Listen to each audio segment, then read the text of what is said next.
नमस्ते।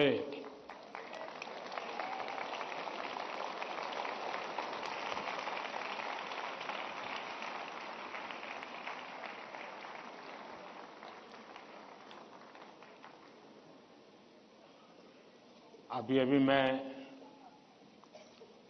हमारे सभी विद्यार्थी साथियों ने कुछ न कुछ इनोवेशन किए हैं, अलग अलग प्रकार की आकृतियां बनाई हैं, नेशनल एजुकेशन पॉलिसी को आकृतियों में ढालने का प्रयास किया है। जल, थल, नभ और स्पेस और एआई, इन सभी क्षेत्रों में देश की भावी पीढ़ी क्या सोचती है, उसके पास कैसे कैसे सॉल्यूशंस हैं, ये सारी चीजें मुझे देखने का अवसर मिला। ऐसा लगा कि अगर मेरे पास 5-6 घंटे होते तो भी कम पड़ जाते।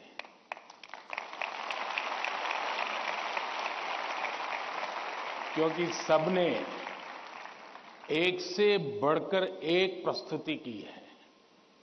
तो मैं उन विद्यार्थियों को, उनके टीचर्स को, उनके स्कूल को बहुत बहुत बधाई देता हूं और आपसे भी आग्रह करता हूं कि आप जाने से पहले उस एग्जीबिशन को जरूर देखें और उसमें क्या है उसको समझने की कोशिश करें और अपने स्कूल में वापस जाने के बाद अपने जो अनुभव है वो जरूर और विद्यार्थियों के साथ शेयर करें। करेंगे? इधर से आवाज आई, उधर से नहीं आई, उधर से नहीं आई। करेंगे? मेरी आवाज सुनाई देती है ना? अच्छा, आपको पता है आप किस स्थान पर आए हैं?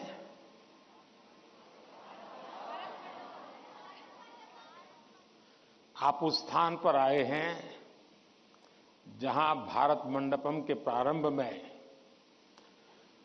दुनिया के सभी बड़े बड़े दिग्गज नेता 2 दिन बैठकर के यहां पर विश्व के भविष्य की चर्चा की थी। आज आप उस जगह पे हैं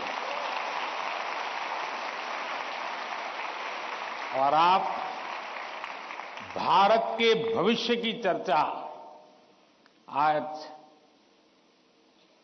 अपनी परीक्षा की चिंताओं के साथ साथ करने वाले हैं। और एक प्रकार से परीक्षा पे चर्चा ये कार्यक्रम मेरी भी परीक्षा होता है। और आप में से बहुत से लोग हैं जो हो सकता है कि मेरी परीक्षा लेना चाहते होंगे। कुछ लोग होंगे जेन्युइनली जिनको लगता होगा कि जरूर कुछ बातें ऐसी पूछी जाए जिसका समाधान खुद को भी मिले, औरों को भी मिले।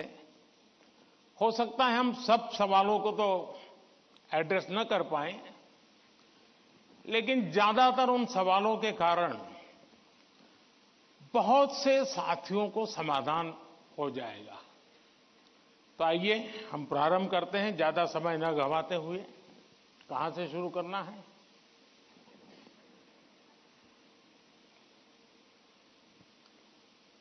प्रधानमंत्री जी, आपके प्रेरक वचनों के लिए हार्दिक आभार। यही जज्बा रहा तो मुश्किलों का हल निकलेगा। जमीन बंजर हुई तो क्या वहीं से जल निकलेगा। कोशिश जारी रख कुछ कर गुजरने की, इन्हीं रातों के दामन से सुनहरा कल निकलेगा। इन्हीं रातों के दामन से सुनहरा कल निकलेगा। प्रधानमंत्री जी, आपका प्रेरक एवं ज्ञानवर्धक उद्बोधन हमें सदैव सकारात्मक ऊर्जा और विश्वास से भर देता है। आपके आशीर्वाद एवं अनुमति से हम इस कार्यक्रम का शुभारंभ करना चाहते हैं। धन्यवाद मान्यवर। प्रधानमंत्री जी, रक्षा, स्वास्थ्य और पर्यटन के क्षेत्र में भारत के सहयोगी अरब देश ओमान स्थित इंडियन स्कूल धारसेट की छात्रा डानिया शबू हमसे ऑनलाइन जुड़ रही है और आपसे एक प्रश्न पूछना चाहती है। डानिया, कृपया अपना प्रश्न पूछिए। Respected Prime Minister, I am Dania Shabu Varghese of Class 10 from Indian School Darsit, Oman. My question is, how do cultural and societal expectations contribute to the pressure students feel during examinations, and how can these external influences be addressed? Thank you. धन्यवाद Dania. Sir, विश्व के सबसे बड़े लोकतंत्र भारत की राजधानी दिल्ली स्थित government Sarvodaya बाल विद्यालय बुराड़ी से मोहम्मद अर्श हमसे ऑनलाइन जुड़ रहे हैं और आपसे अपने मन के संदेह का निवारण चाहते हैं। मोहम्मद अर्श, कृपया अपना प्रश्न पूछिए। माननीय प्रधानमंत्री जी, नमस्कार। मेरा नाम अर्श है। मैं जीएसबीवी बुराड़ी 12th H का छात्र हूं। मेरा आपसे प्रश्न ये है कि हम अपने परिवेश में परीक्षाओं को लेकर नकारात्मक चर्चाओं को कैसे संबोधित कर सकते हैं, जो हमारी पढ़ाई और अच्छा प्रदर्शन करने की क्षमता को महत्वपूर्ण रूप से प्रभावित करती है। क्या छात्रों के लिए अधिक सकारात्मक और सहायक वातावरण बनाने के लिए कदम उठाए जा सकते हैं? धन्यवाद। Thank you Mohammad. ओमान से डानिया शबू और दिल्ली से मोहम्मद अर्श तथा हमारे जैसे अनेक विद्यार्थी समाज और आसपास के लोगों की एक्सपेक्टेशंस के प्रेशर को हैंडल नहीं कर पाते। कृपया उनका मार्गदर्शन करें।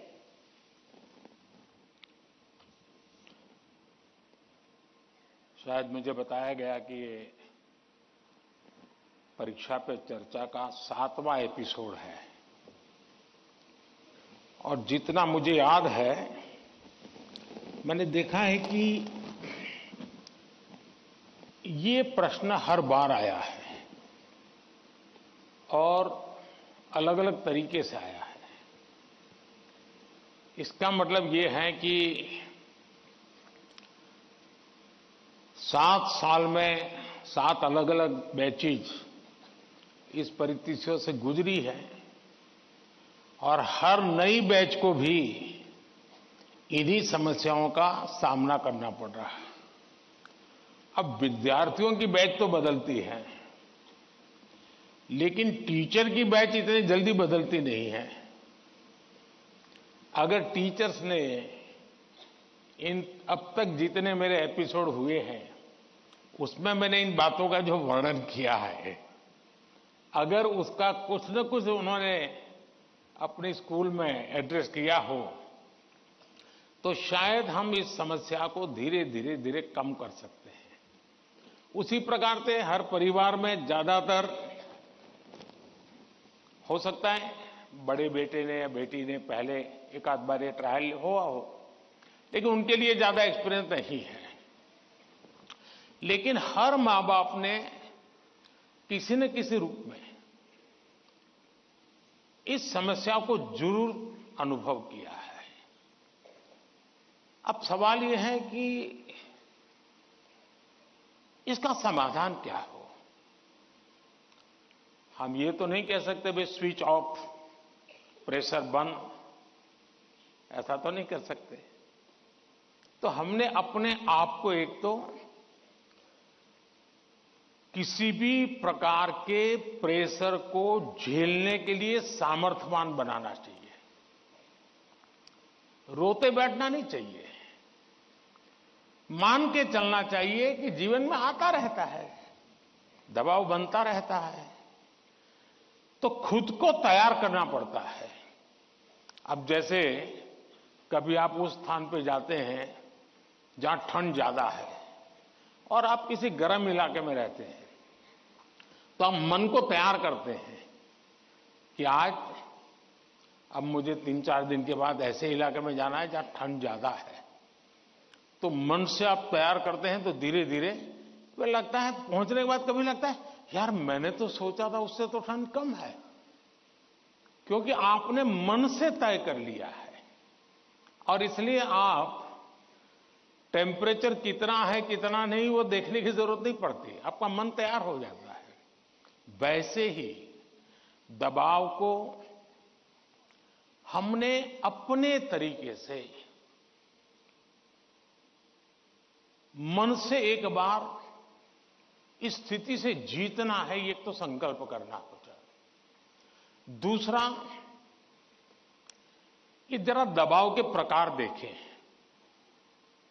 एक तो दबाव होता है खुद ने ही जो अपने लिए तय करके रखा है कि सुबह 4 बजे उठना ही उठना है, रात को 11 बजे तक पढ़ना ही पढ़ना है, आपने तो इतने आंसर सॉल्व करके ही जीतना है, और बड़ा दबाव खुद ही अनुभव करते हैं। मैं समझता हूं हमने उतना स्ट्रेच नहीं करना चाहिए कि जिसके कारण हमारी एबिलिटी ही टूट जाए। हमने स्लोली इंक्रीमेंट करना चाहिए। चलिए भाई, कल मैंने 7 क्वेश्चन सॉल्व किए थे रात को, आज 8 करूंगा। फिर मुझे वरना मैं 15 तय करूं और 7 ही कर पाऊं तो सुबह उठता है, यार देखो कल तो कर नहीं पाए, आज करूंगा। तो एक खुद भी दबाव के प्रेशर पैदा करते हैं। हमने इसको थोड़ा साइंटिफिक तरीके से करना चाहिए। दूसरा, माँ बाप प्रेशर पैदा करते हैं, ये क्यों नहीं किया, वो क्यों नहीं किया, क्यों सोता रहा, चलो जल्दी उठते नहीं हो, पता नहीं एग्जाम है, और यहां तक कहते हैं देख वो तेरा दोस्त क्या करता है, तू क्या करता है। ये सुबह शाम जो कमेंट्री चलती है, रनिंग कमेंट्री, और कभी माँ थक जाती है तो पापा की कमेंट्री शुरू होती है, कभी पापा थक जाते हैं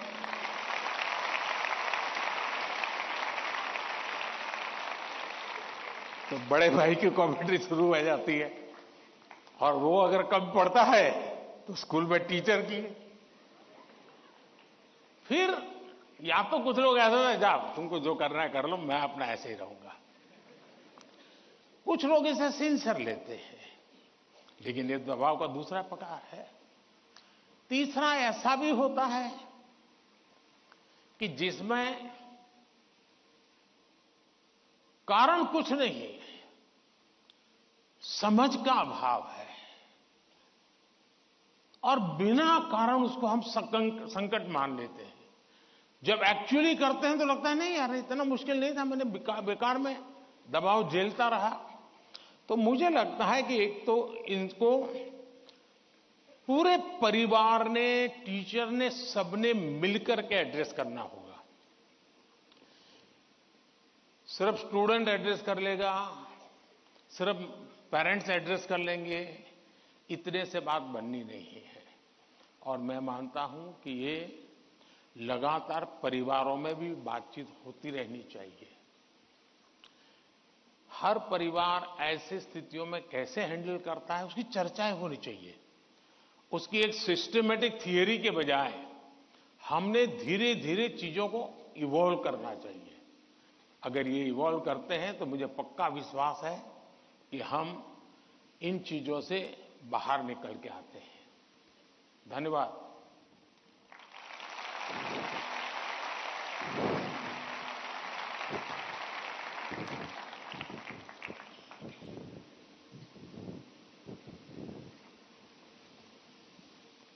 पीएम सर, प्रेशर झेलने का मार्ग सुझाने के लिए आपका धन्यवाद।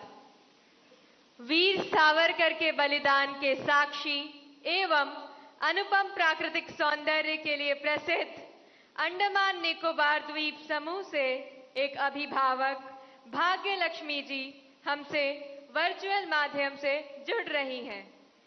भाग्य लक्ष्मी जी, अपना प्रश्न पूछिए। माननीय प्रधानमंत्री जी नमस्कार। एक अभिभावक होने के नाते मेरा आपसे सवाल है कि छात्रा पर जो पीर प्रेशर रहता है, जो कि एक तरह से दोस्ती की सुंदरता छीन लेता है और छात्राओं को अपने ही दोस्तों के साथ प्रतिस्पर्धा करा देता है, उस पर आपकी क्या राय है? कृपया मुझे समाधान दें। धन्यवाद। धन्यवाद भाग्य लक्ष्मी जी।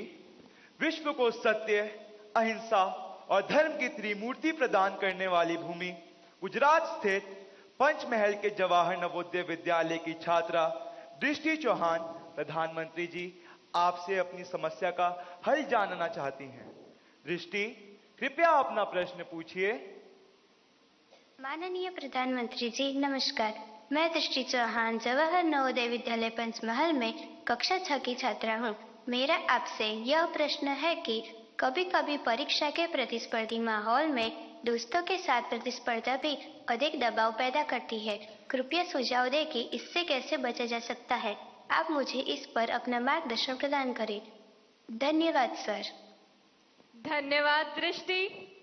नेचुरल ब्यूटी से भरपूर, बारिश की पहली बूंदों से भीगने वाला राज्य केरल में स्थित केंद्रीय विद्यालय क्रमांक 1 कालीकट से स्वाति दिलीप हमसे ऑनलाइन जुड़ रही हैं और आपसे अपना प्रश्न पूछना चाहती हैं। स्वाति, कृपया अपना प्रश्न पूछिए। Namaskar, Honorable Prime Minister, sir.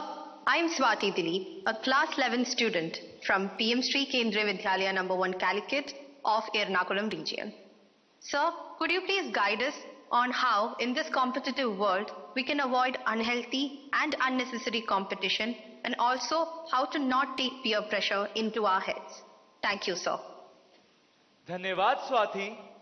प्रधानमंत्री जी, कृपया भाग्य लक्ष्मी जी, दृष्टि और स्वाति द्वारा पूछे गए प्रश्नों में पीयर प्रेशर और कंपटीशन से होने वाली चिंता तथा इसके कारण रिश्तों में आने वाली कड़वाहट से कैसे बचें, कृपया मार्गदर्शन कीजिए।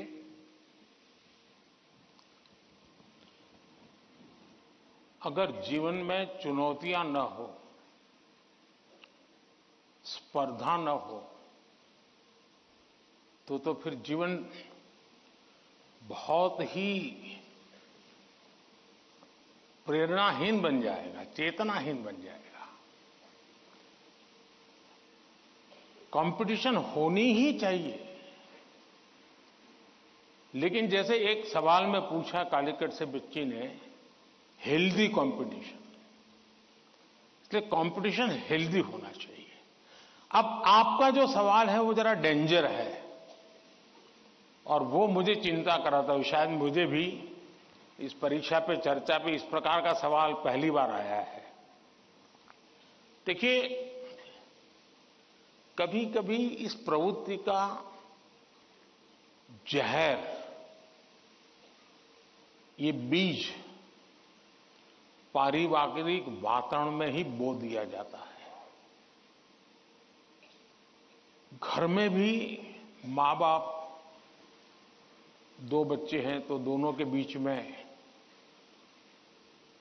कभी एक के लिए अच्छा बोलेंगे, कभी दूसरे के लिए, तो कभी उन दो भाई बहन में भी या दो भाई में भी या दो बहनों में भी, देखिए माँ ने उसको तो ये कह दिया और मुझे ऐसा कह दिया।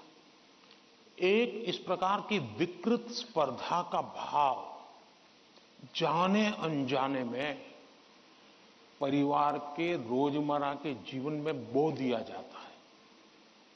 और इसलिए मेरी सभी पेरेंट्स से आग्रह है कि कृपा करके बच्चों की इस प्रकार की कंपैरिजन, अपने ही संतानों की ऐसी कंपैरिजन मत कीजिए। उसके अंदर एक द्वेष का भाव पैदा कर देते हैं और वो परिवार में भी कभी न कभी लंबे समय के बाद वो बीज एक बहुत बड़ा जहरीला वृक्ष बन जाता है। उसी प्रकार से मैंने बहुत पहले एक वीडियो देखा था, शायद आप लोगों ने भी देखा होगा। कुछ दिव्यांग बच्चे, उनकी एक कंपटीशन में सब दौड़ रहे हैं। 12-15 बच्चे अलग अलग, किसी दिव्यांग है तो कठिनाइयां है, लेकिन वो दौड़ रहे हैं। इतने में एक बच्चा गिर जाता है। अब ज्यादा बुद्धिमान लोग होते तो क्या करते, वाह ये तो गया, चलो यार एक तो स्पर्धा में कम हो गया। लेकिन उन बच्चों ने क्या किया, सबके सब जो आगे चले गए थे वो भी पीछे आए, जो दौड़ रहे थे वो भी रुक गए। पहले उन सब ने उसको खड़ा किया और फिर दौड़ना शुरू किया।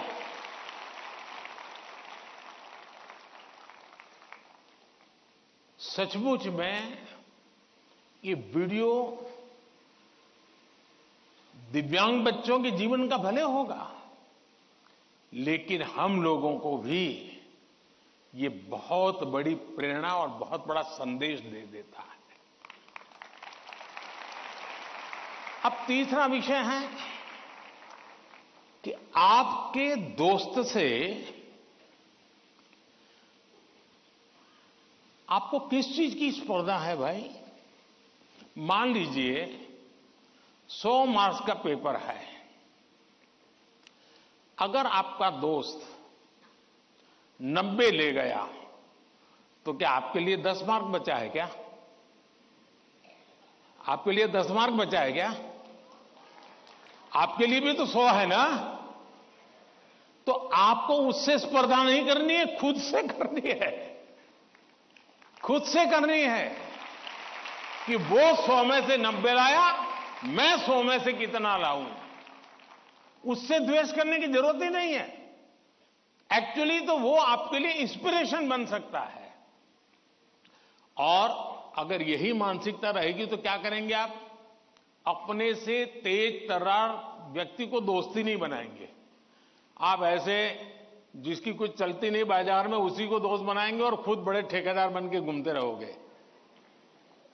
सचमुच में तो हमसे प्रतिभावान दोस्त ढूंढने चाहिए। हमने जितने ज्यादा प्रतिभावान दोस्त मिलते उतना हमारा भी तो काम बढ़ता है, हमारा स्पिरिट भी तो बढ़ता है।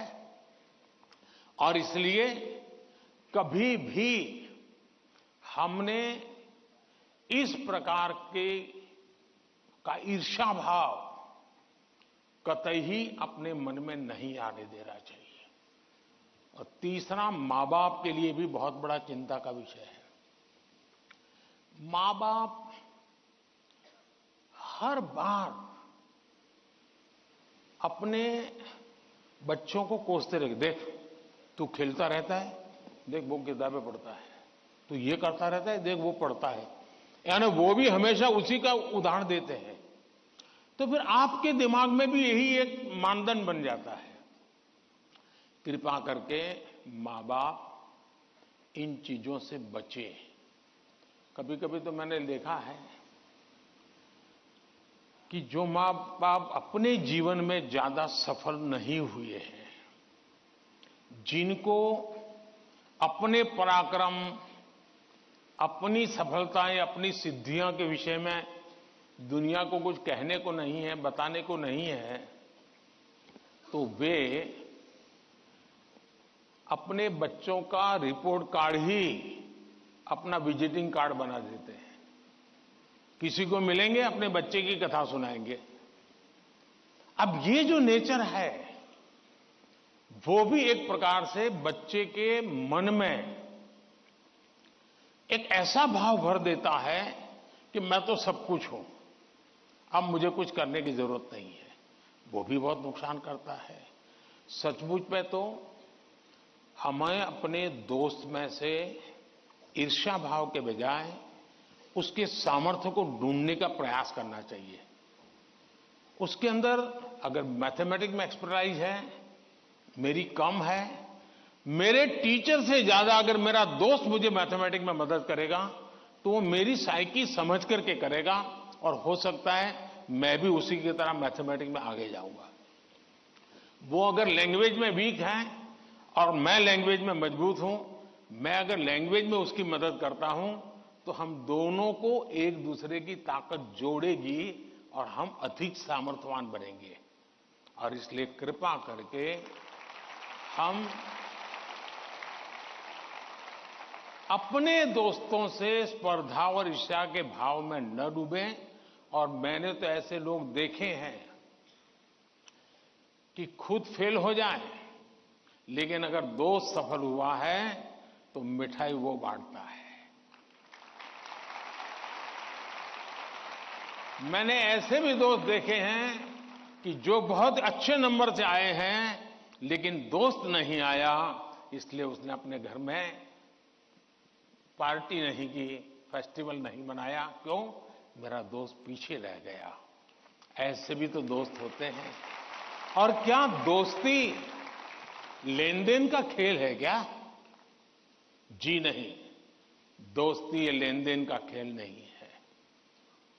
जहां कोई प्रकार का इस प्रकार का लेना देना नहीं है, निर्व्याज प्यार होता है, वही तो दोस्ती होती है। और ये जो दोस्ती होती ना, वो स्कूल छोड़िए जिंदगी भर आपके साथ रहती है। और इसलिए कृपा करके दोस्त हमसे ज्यादा तेजस्वी तपस्वी हमें चुनने चाहिए और हमेशा उनसे सीखने का प्रयास करना चाहिए। धन्यवाद।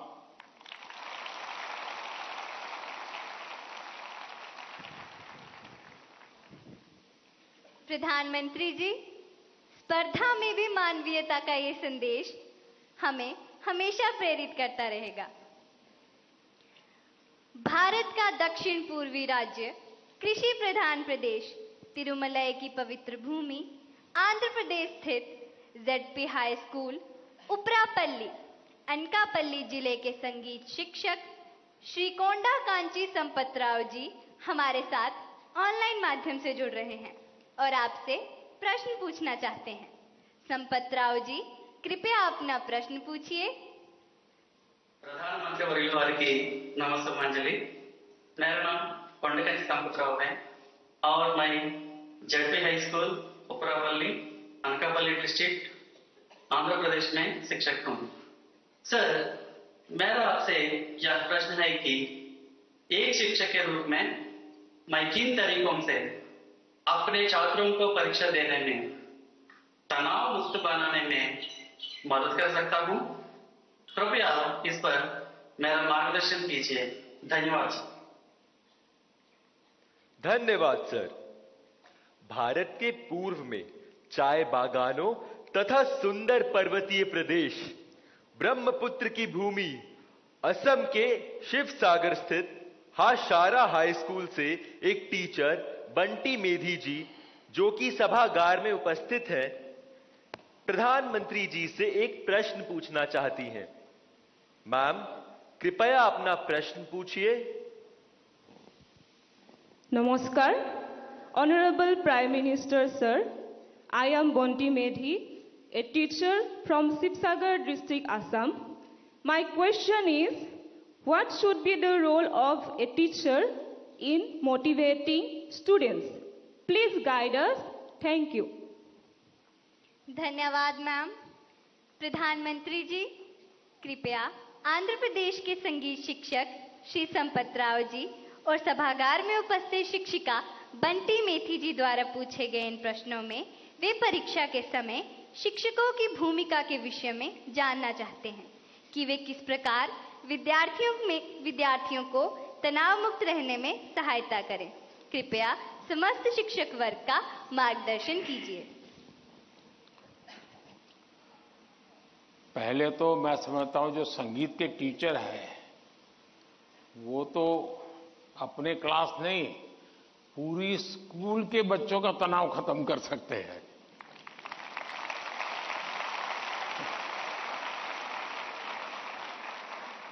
संगीत में वो सामर्थ्य है। हाँ, अगर हम कान बंद कर करके संगीत में बैठे हैं, कभी कभी ऐसा होता है कि हम होते हैं, संगीत बज तो रहा है लेकिन हम कहीं और होते हैं और इसलिए हम उसका आनंद अनुभव नहीं कर पाते हैं। मैं समझता हूं कि किसी भी टीचर के मन में जब ये विचार आता है कि मैं स्टूडेंट के इस तनाव को कैसे दूर करूं, मैं हो सकता है मैं गलत हूं, लेकिन शायद मुझे लगता है कि टीचर के मन में परीक्षा का कालखंड है। अगर टीचर और स्टूडेंट का नाता परीक्षा के कालखंड का है तो सबसे पहले वो नाता करेक्ट करना चाहिए।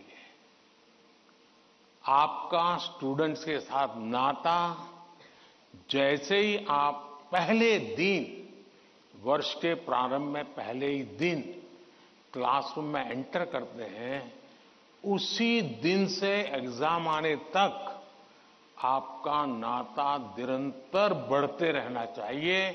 तो शायद परीक्षा के दिनों में तनाव की नौबत ही नहीं आएगी।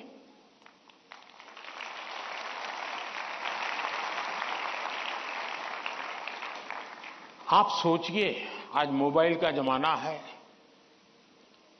स्टूडेंट के पास भी आपका मोबाइल होगा ही होगा। क्या कभी किसी स्टूडेंट ने आपको फोन किया है, कॉल पर कांटेक्ट किया है कि मुझे ये तकलीफ हो रही है, मैं चिंता में हूं? कभी नहीं किया होगा। क्यों? क्योंकि उसे लगता ही नहीं है कि मेरी जिंदगी में आपका कोई विशेष स्थान है। उसको लगता है कि आपका मेरा नाता सब्जेक्ट है, मैथ्स है, केमिस्ट्री है, लैंग्वेज है। जिस दिन आप सिलेबस से आगे निकल करके उससे नाता जोड़ोगे तो वो अपनी छोटी मोटी दिक्कतों के समय भी जरूर आपसे अपने मन की बात करेगा। अगर ये नाता है तो एग्जाम के समय तनाव की स्थिति पैदा होने की संभावना ही खत्म हो जाएगी। आपने कई डॉक्टर्स देखे होंगे, उन डॉक्टर में डिग्री तो सबके पास होती है, लेकिन कुछ डॉक्टर्स जो जनरल प्रैक्टिशनर्स होते हैं वो ज्यादा सफल इसलिए होते हैं कि पेशेंट आकर के जाने के बाद एक आध दिन के बाद फिर उसको फोन करते हैं कि भाई आपने वो दवाई ठीक से ले ली थी, कैसा है आपका? वो दूसरे दिन अपने अस्पताल आएगा तब तक इंतजार करने के बजाय बीच में एक आध बार बात कर लेते हैं, और वो बॉन्डिंग होता है ना, वो उसको आधा ठीक कर देता है। आप में से कोई टीचर ऐसे हैं, मान लीजिए किसी बच्चे ने बहुत अच्छा किया और जाकर के उसे परिवार में बैठ करके कहा, भाई आज तो मैं मिठाई खाने आया हूं, आपके बच्चे ने इतना शानदार कर दिया, आज आपसे मिठाई खाऊंगा। आपको कल्पना आती है कि उस मां बाप को, जब आप, बच्चे ने तो बताया ही होगा घर में जाकर के कि आज मैं ये करके आया हूं, लेकिन एक टीचर खुद जाकर के अगर बताता है तो उस परिवार में टीचर का आना, टीचर का बताना उस बच्चे को भी ताकत देगा और परिवार भी कभी कभी और कुछ सोचता होगा। जब टीचर ने आके कहा तो परिवार भी सोचा, यार मेरे बच्चे में ये तो शक्ति हमें मालूम नहीं थी, लेकिन टीचर ने जो वर्णन किया वाकई हमें थोड़ा ध्यान देने की जरूरत है। तो आप देखेंगे कि एकदम से माहौल बदल जाएगा। और इसलिए पहली बात यह है, परीक्षा के समय तनाव दूर करने के लिए क्या करना, उसके लिए तो मैंने बहुत कुछ कह चुका हूं, मैं उसको रिपीट नहीं करता हूं। लेकिन अगर वर्ष भर आपका उसके साथ नाता रहता है, मैं तो कभी कभी पूछता हूं कई टीचरों को कि भाई आप 30 साल से टीचर हैं, जो पहले बार आपके यहां पढ़ाई करके गए होंगे शुरू में, अब तो उनकी शादी हो गई होगी, क्या कोई आपका स्टूडेंट अपना शादी का कार्ड देने आया था क्या? 99% टीचर मुझे कहते हैं कि नहीं, कोई स्टूडेंट नहीं आया। मतलब हम जॉब करते थे, हम जिंदगी नहीं बदलते थे। टीचर का काम जॉब बदलना नहीं है, टीचर का काम जॉब करना नहीं है, टीचर का काम जिंदगी को संवारना है, जिंदगी को सामर्थ्य देना है, और वही परिवर्तन लाता है। धन्यवाद।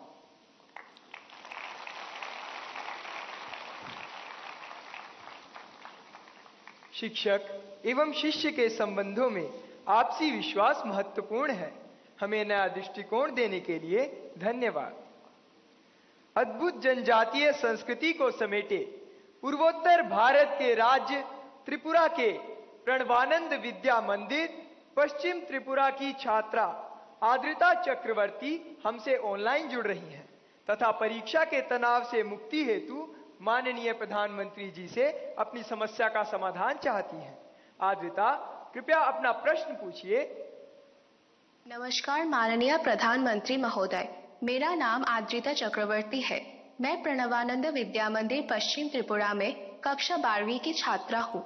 मेरा आपसे यही प्रश्न है कि पेपर खत्म होने के आखिरी कुछ मिनटों में मैं घबरा जाती हूँ और मेरा लिखावट भी बिगड़ जाती है। मैं इस स्थिति से कैसे निपटूं? मुझे इसका समाधान दीजिए। धन्यवाद श्रीमान। थैंक यू आद्रता।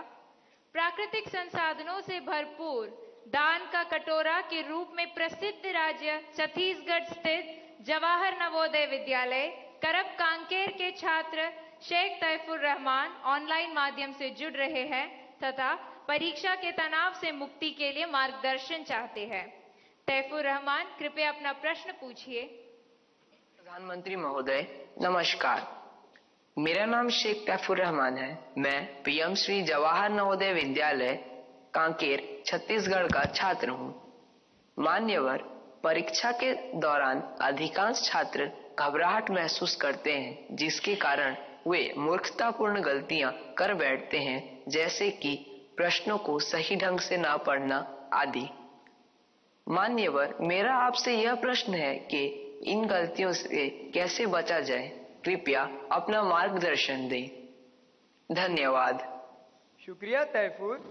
उड़ीसा आदर्श विद्यालय कटक से हमारे बीच इस सभागार में एक छात्रा राजलक्ष्मी आचार्य मौजूद है। वे प्रधानमंत्री जी से प्रश्न पूछना चाहती हैं। राजलक्ष्मी, कृपया अपना प्रश्न पूछिए। ऑनरेबल प्राइम मिनिस्टर, जय जगन्नाथ। किस तरफ है राजलक्ष्मी? हाँ, जय Jagannath. My name is Rajalakshmi Acharya. I am from Odisha Adarsh Vidyalaya, Jokidola, Banki, Cuttack. Sir, my question is, it is easy to say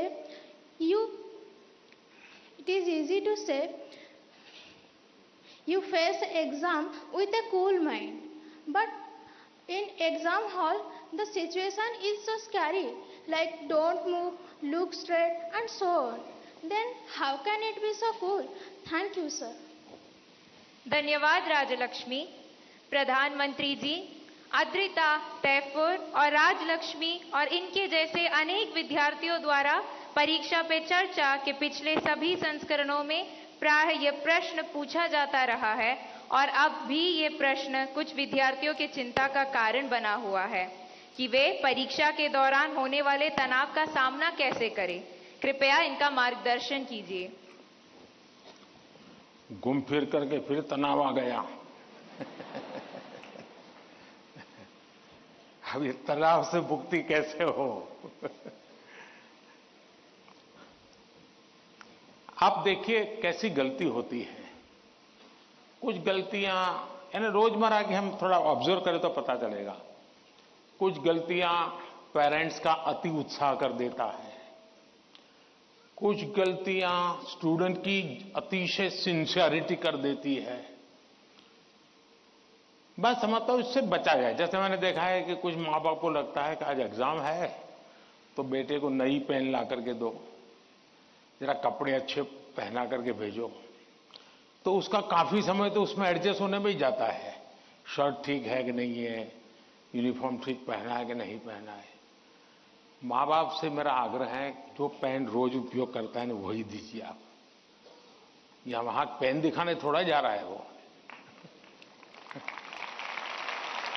और परीक्षा के समय किसी को फुर्सत नहीं है, आपका बच्चा नया पहन करके आया, पुराना पहन के आया। तो ये साइकी उनको बाहर आना चाहिए। दूसरा, कुछ ऐसी चीजें खिला करके भेजेंगे, तुझे एग्जाम है ये खा के जाओ, एग्जाम है ये खा के जाओ, तो उसको और मुसीबत होती है जिसका वो कंफर्ट नहीं है। आवश्यकता से अधिक उस दिन खाना, फिर मां कहेगी अरे तुम्हारा तो एग्जाम सेंटर इतना दूर है, तुम रात आते आते 7 बज जाएगा, ऐसा करो कुछ खा के जाओ, फिर कहेगी कुछ लेके जाओ। उसको वो रेजिस्ट करने लगता है, नहीं मैं नहीं ले जाऊंगा। वहीं से तनाव शुरू हो जाता है, घर से निकलने से पहले हो जाता है। तो मेरी सभी पेरेंट्स से अपेक्षा है और मेरा सुझाव है कि आप उसको अपनी मस्ती में जीने दीजिए। एग्जाम देने जा रहा है तो उत्साह उमंग के साथ चला जाए, बस जो उसकी रोजमर्रा की आदत है वैसा ही रहे वो। फिर जो सिंसियर स्टूडेंट है उनका प्रॉब्लम क्या होता है, दरवाजे तक किताब छोड़ते नहीं, दरवाजे तक। अब आप अचानक इस प्रकार से इवन रेलवे स्टेशन पर भी जाते हैं ना, तो कभी ट्रेन की एंट्री और आपकी एंट्री ऐसा होता है क्या?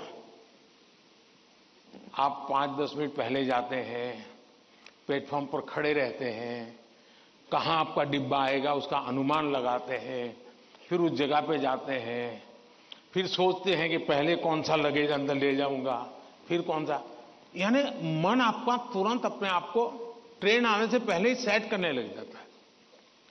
वैसे ही आपका जो एग्जामिनेशन हॉल है, हो सकता है वो कोई सुबह से आपके लिए खोल के नहीं रखेंगे, लेकिन 10-15 मिनट पहले तो अलाउ कर ही देते हैं।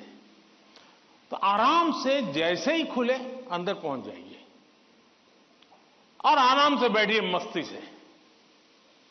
जरा पुरानी कोई हंसी मजाक की चीजें हैं तो उसको जरा याद कर लीजिए, और दोस्ती बगल में तो एक आध चुटकुला सुना दीजिए, हंसी मजाक में पल 5-10 मिनट बिता दीजिए। कुछ नहीं है जान पाने, कम से कम एक डीप ब्रीथिंग करिए, बहुत गहरा सांस लीजिए, धीरे धीरे 8-10 मिनट खुद के लिए जिए, आप खुद में खो जाइए, एग्जाम से बाहर निकल जाएंगे। और फिर जब आपके हाथ में क्वेश्चन पेपर आएगा तो आप कंफर्ट होंगे। वरना क्या होता है, वो आया कि नहीं, वो देखा कि नहीं, वो कैसा है, फला नहीं, टीचर कहां दिखता है, सीसीटीवी कैमरा है। अरे आपका क्या काम है जी, सीसीटीवी कैमरा किसी भी कोने पर पड़ा है, तेरा क्या ले रहा है जी। हम इन्हीं चीजों में लटके रहते हैं जी, और वही बिना कारण हमारी शक्ति समय वेस्ट करता है। हमने खुद में ही खोए रहना चाहिए, और जैसा ही क्वेश्चन पेपर आ जाए तो कभी कभी तो आपने देखा होगा कि अगर आप फर्स्ट बेंच पर आपका नंबर आया है, लेकिन क्वेश्चन पेपर वो पीछे से बांटना शुरू करता है, तो आपका दिमाग फड़कता है, देखिए मेरे से तो 5 मिनट पहले उसको मिलेगा, मुझे 5 मिनट बाद में मिलेगा। ऐसा ही होता है ना, ऐसा होता है ना। अब ऐसी चीजों में अपना दिमाग खपाओगे कि पहले क्वेश्चन पेपर मुझे मिला कि 20 नंबर के बाद मिला, तो आप अपनी एनर्जी, आप परिस्थिति तो पलट नहीं सकते। टीचर ने वहां से क्यों कि आप खड़े होकर नहीं कह सकते पहले मेरे से दो, ऐसा तो नहीं कर सकते। तो आपको पता है ऐसा होना, तो फिर ऐसे ही अपने आप को एडजस्ट कर लेना चाहिए। एक बार आप ये अगल बगल की सारी दुनिया, और हम बचपन से पढ़ते तो आए हैं, वो अर्जुन को पक्षी की आंख वाली कथा तो सुनते रहते हैं, लेकिन जीवन में आता है तो नहीं, पेड़ भी दिखता है, पत्तियां भी दिखती है, तब आपको वो पक्षी की आंख नहीं दिखती है। आप भी मन में कथाएं सुनते हैं, पढ़ते हैं, तो उसको जीवन में लाने का मौका होता है। तो पहली बात तो यह है कि इन सारी बाह्य चीजों से आप, दूसरा,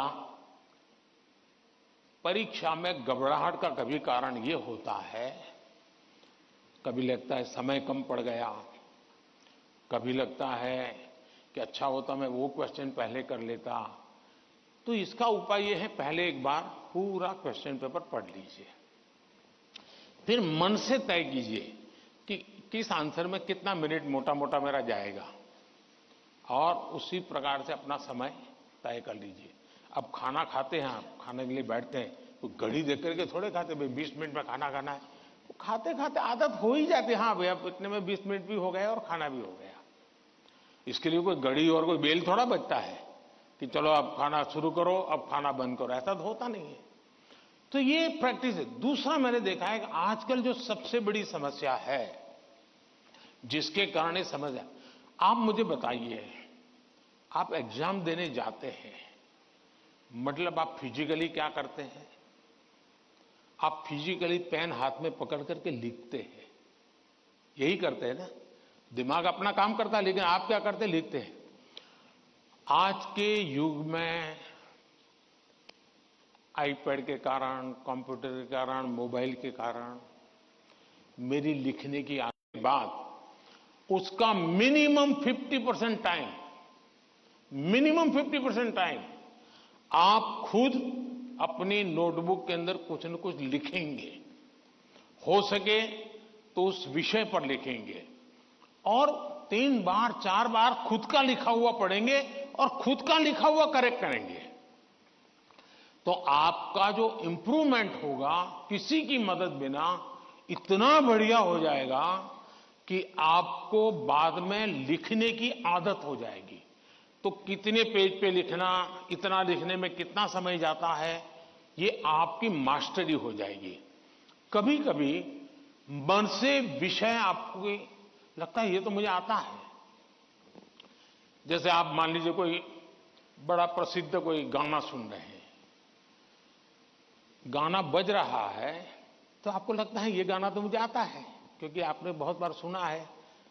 लेकिन एक बार गाना बंद करके जरा कागज पे लिखो ना वो गाना आता है क्या, तो पता चलेगा नहीं यार, सुनते समय जो मेरा कॉन्फिडेंस था, मुझे अच्छा लगता था और आता था, हकीकत में मुझे आता नहीं था। मुझे वहां से प्रॉम्प्टिंग होती थी, इसलिए मुझे वो लाइन याद आ जाती थी और उसमें भी परफेक्ट शब्द के संबंध में जब बात आएगी तो मैं पीछे रह जाऊंगा। मेरी आज की पीढ़ी के साथियों से बहुत मेरा आग्रह है कि कृपा करके आपकी एग्जाम में एक बड़ी चैलेंज होती है लिखना। कितना याद रहा, सही रहा, गलत रहा, सही लिखते हैं, गलत लिखते हैं, वो तो बात का विषय है। आप अपना ध्यान प्रैक्टिस में इस पर कीजिए। अगर ऐसी कुछ चीजों पर अगर आप ध्यान केंद्रित करेंगे, मुझे पक्का विश्वास है कि एग्जाम हॉल में बैठने के बाद जो अनकंफर्ट या प्रेशर फील करते हैं वो आपको लगेगा ही नहीं, क्योंकि आप आदी हैं। अगर आपको तैरना आता है तो पानी में जाने से डर नहीं लगता है आपको, क्योंकि आप तैरना जानते हैं। आपने किताबों में तैरना ऐसे होता है और आप सोचते हैं हाँ मैं तो पढ़ा था भाई, हाथ पहले ऐसे करते, फिर दूसरा हाथ, फिर तीसरा हाथ, फिर चौथा हाथ, तो फिर आपको लगता है हाँ पहले हाथ पैर पैर दिमाग से खप कर लिया, अंदर जाते ही फिर मुसीबत शुरू हो जाती है। लेकिन जिसने पानी में ही प्रैक्टिस शुरू कर दी, उसको कितना ही गहरा पानी क्यों हो, उसको भरोसा होता है मैं पार कर जाऊंगा। और इसलिए प्रैक्टिस बहुत आवश्यक है, लिखने की प्रैक्टिस बहुत आवश्यक है। और लिखना जितना होगा शार्पनेस ज्यादा आएगी, आपके विचारों में भी शार्पनेस आएगी। और अपनी लिखी हुई चीज को 3 बार 4 बार पढ़ के खुद करेक्ट कीजिए। जितना ज्यादा खुद करेक्ट करोगे, आपकी उस पर ग्रिप बहुत ज्यादा आएगी, तो आपको अंदर बैठ करके कोई प्रॉब्लम नहीं होगा। दूसरा, अगल बगल में वो बड़ी स्पीड से लिख रहा है, मैं तो तीसरे क्वेश्चन पे अड़ा हुआ हूं, वो तो 7वें पर चला गया। दिमाग इसमें मत खपाइए बाबा, वो 7 में पहुंचे, 9 में पहुंचे, करे न करे, वो पता नहीं वो सिनेमा की स्टोरी लिखता होगा। तुम अपने पर भरोसा करो, तुम अपने पर भरोसा करो। अगल बगल में कौन क्या करता है छोड़ो। जितना ज्यादा अपने आप पर फोकस करोगे, उतना ही ज्यादा आपका क्वेश्चन पेपर पर फोकस होगा। जितना ज्यादा क्वेश्चन पेपर पर फोकस होगा, इतना ही आपके आंसर के एक एक शब्द पर हो जाएगा और अल्टीमेटली आपको परिणाम उचित मिल जाएगा। धन्यवाद।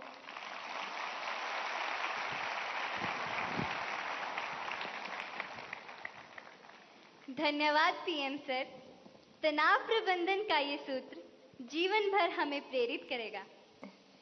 प्रधानमंत्री जी, राजमंद राजस्थान के छात्र धीरज सुथार, जो कि government senior secondary school Kundwa में पढ़ते हैं, हमारे बीच इस हॉल में मौजूद हैं और आपसे प्रश्न पूछना चाहते हैं। धीरज, कृपया अपना प्रश्न पूछिए। नमस्ते माननीय प्रधानमंत्री जी, मैं धीरज सुथार, मैं राजकीय उच्च माध्यमिक विद्यालय कोंदवा राजसमंद राजस्थान से हूँ। मैं 12वीं कक्षा में अध्ययनरत हूँ। मेरा प्रश्न यह है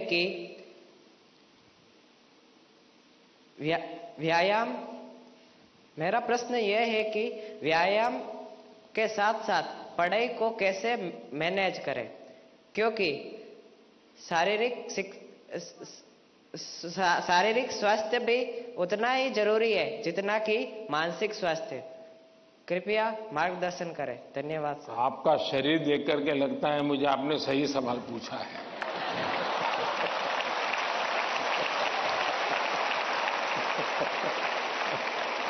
और आपकी ये चिंता भी सही होगी।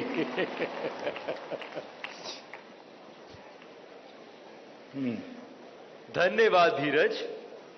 अपनी सांस्कृतिक परंपरा और बर्फीली चोटियों पर तैनात सेना के जाबाजों के शौर्य के लिए विख्यात उत्तर भारत के प्रमुख केंद्र शासित प्रदेश लद्दाख के पीएम श्री केंद्रीय विद्यालय कारगिल की छात्रा नजमा खातून हमसे ऑनलाइन माध्यम से जुड़ रही हैं और प्रधानमंत्री जी आपसे प्रश्न पूछना चाहती हैं। नजमा, कृपया अपना प्रश्न पूछिए। माननीय प्रधानमंत्री जी नमस्कार। मेरा नाम नजमा खातून है। मैं पीएम श्री केंद्रीय विद्यालय कारगिल लद्दाख में पढ़ती हूँ। मैं कक्षा 10वीं की छात्र हूँ। मेरा आपसे प्रश्न यह है कि परीक्षा की तैयारी और स्वस्थ जीवन शैली बनाए रखने के बीच संतुलन कैसे बना सकते हैं? धन्यवाद। शुक्रिया नजमा। पूर्वोत्तर भारत के रत्न जनजातीय बहुल राज्य अरुणाचल प्रदेश के नाहरलोगुन गवर्नमेंट हायर सेकेंडरी स्कूल से एक शिक्षिका टॉबी लामी जी इस सभागार में उपस्थित हैं और प्रधानमंत्री जी से प्रश्न पूछना चाहती हैं। नमस्कार माननीय प्रधानमंत्री जी, मेरा नाम तोबी लोमी है। मैं एक शिक्षिका हूँ। मैं government higher secondary school Naharlagun Arunachal Pradesh से आई हूँ। मेरा प्रश्न है, विद्यार्थी खेल कूद नहीं बल्कि पढ़ाई में मुख्य रूप से क्या और कैसे ध्यान केंद्रित कर सकते हैं? कृपया मार्गदर्शन करें। धन्यवाद सर। धन्यवाद मैम। प्रधानमंत्री जी, धीरज, नजमा और तोबी जी पढ़ाई और हेल्दी लाइफ में सामंजस्य कैसे स्थापित करें, इस विषय पर आपका मार्गदर्शन चाहते हैं।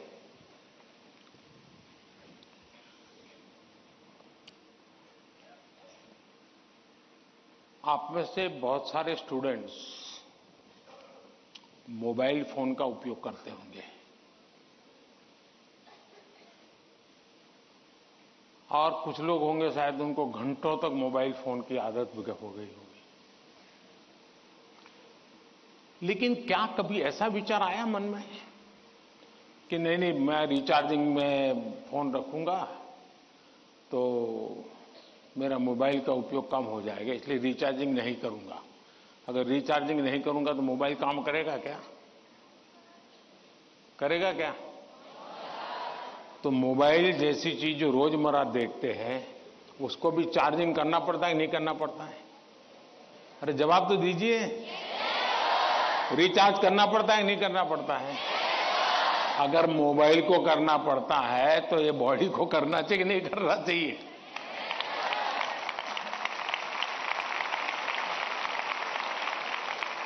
जैसे मोबाइल फोन में चार्जिंग ये मोबाइल की रिक्वायरमेंट है, वैसे हमारा शरीर का भी चार्जिंग ये शरीर की रिक्वायरमेंट है।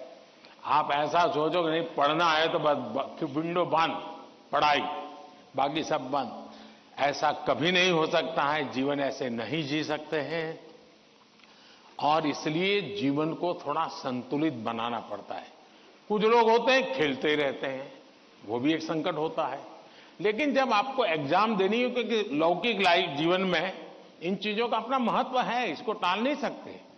लेकिन अगर हम स्वस्थ ही नहीं रहेंगे, अगर हम अपने शरीर में वो सामर्थ्य ही नहीं होगा, तो हो सकता है कि 3 घंटे एग्जाम में बैठने का सामर्थ्य खो देंगे, फिर 5 मिनट ऐसे ही करके बैठा रहना पड़ेगा।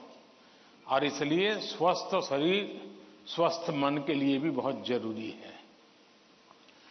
अब स्वस्थ शरीर का मतलब ये तो नहीं है कि आपको पहलवानी करनी है, ये आवश्यक नहीं है, लेकिन जीवन में कुछ नियमितताएं होती है। अब आप कभी सोचिए कितना समय है जिसमें आप खुले आसमान के नीचे सनलाइट में बिताए हो। अगर आप चलो पढ़ना भी है तो किताब लेकर के सनलाइट में बैठो ना भाई थोड़ी देर। कभी कभी बॉडी को रिचार्ज करने में सनलाइट भी बहुत जरूरी होता है। क्या कभी कोशिश की नियम से कि भाई मैं दिन में कैसे भी करके इतना तो मौका निकाल दूं ताकि मुझे सनलाइट के साथ नाता रहे। उसी प्रकार से कितना ही पढ़ना क्यों ना हो, लेकिन नींद को कभी भी कम मत आंकिए। जब अपनी मम्मी हमको कहती हैं कि सो जाओ तो उसका इंटरफेरेंस मत मानिए। ज्यादातर स्टूडेंट का ईगो इतना हर्ट हो जाता है कि तुम कौन होती हो, सो जाओ और मुझे कल एग्जाम देनी है, मैं सोऊंगा नहीं सोऊंगा तुम्हें क्या लेना। ऐसा करते हैं ना घर में। जो नहीं करते हैं मन न बोले, जो करते हैं वो बोले। जरा करते हैं, कोई नहीं बोल रहा है। लेकिन ये पक्का है कि नींद के विषय में भी अगर एक बार रील पर चढ़ गए, एक के बाद एक रील देखते ही गए, छुपाना चाहते हो ना। कितना समय बीत गया पता नहीं, कितनी नींद खराब हो गई पता नहीं। क्या निकाला, पहला रील देखा था याद करो जरा, याद भी नहीं है। ऐसे ही देख रहे हैं।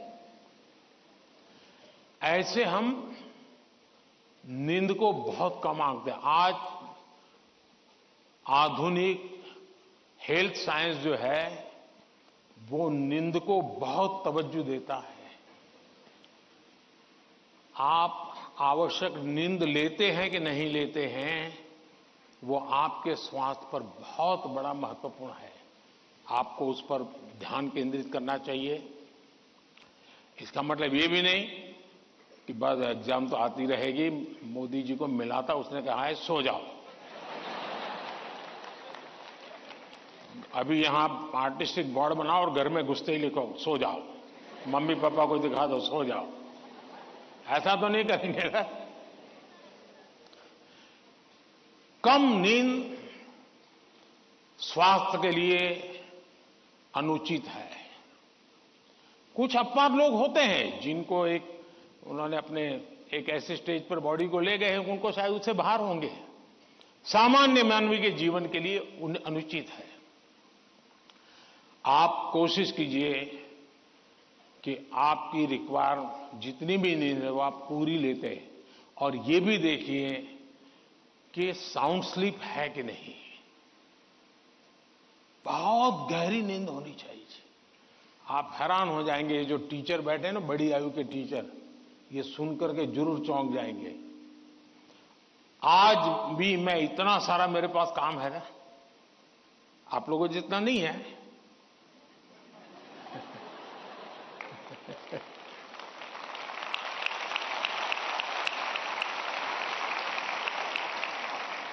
लेकिन 365 दिन कोई अपवाद नहीं। अगर मैं बिस्तर पे लेटा नहीं कि 30 सेकंड में डीप स्लीप की तरफ नहीं चला गया था, होता नहीं। 30 सेकंड लगता है मुझे।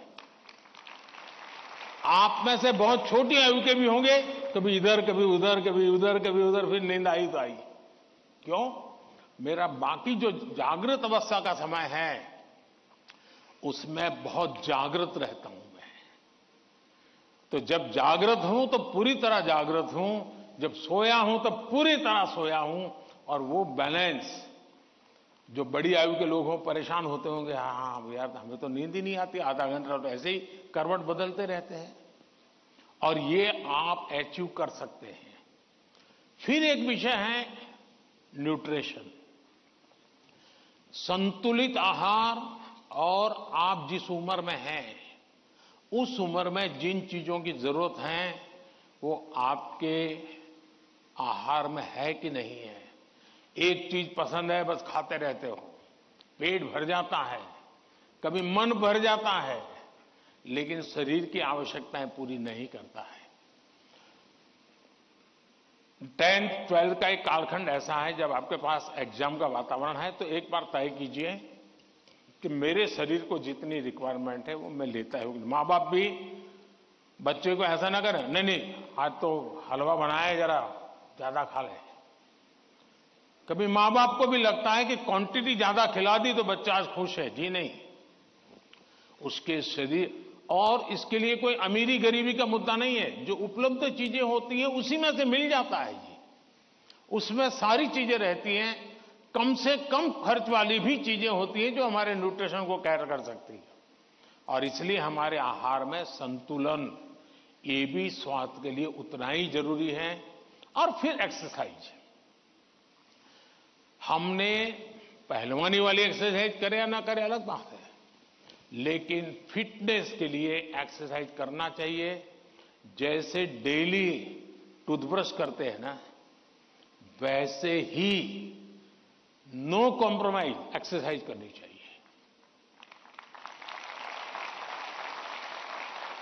मैंने कुछ बच्चे ऐसे देखे हैं, वो छत पे चले जाते हैं, किताब लेके चलते हैं और पढ़ते रहते हैं, दोनों काम कर लेते हैं। कुछ गलत नहीं है, वो पढ़ता भी है और अपना धूप के अंदर चल भी लेता है, एक्सरसाइज भी हो जाती है। कोई न कोई ऐसा रास्ता निकालना चाहिए जिसमें आपकी फिजिकल एक्टिविटी होती रहती है। 5 minute 10 minute dedicated physical activity करनी ही चाहिए। ज्यादा कर सकते तो अच्छी बात है। अगर इन चीजों को सहज रूप से आप लाएंगे, एग्जाम के तनाव के बीच सब कुछ इधर करेंगे वो नहीं करेंगे तो नहीं चलेगा। संतुलित करिए, आपको बहुत फायदा होगा। धन्यवाद।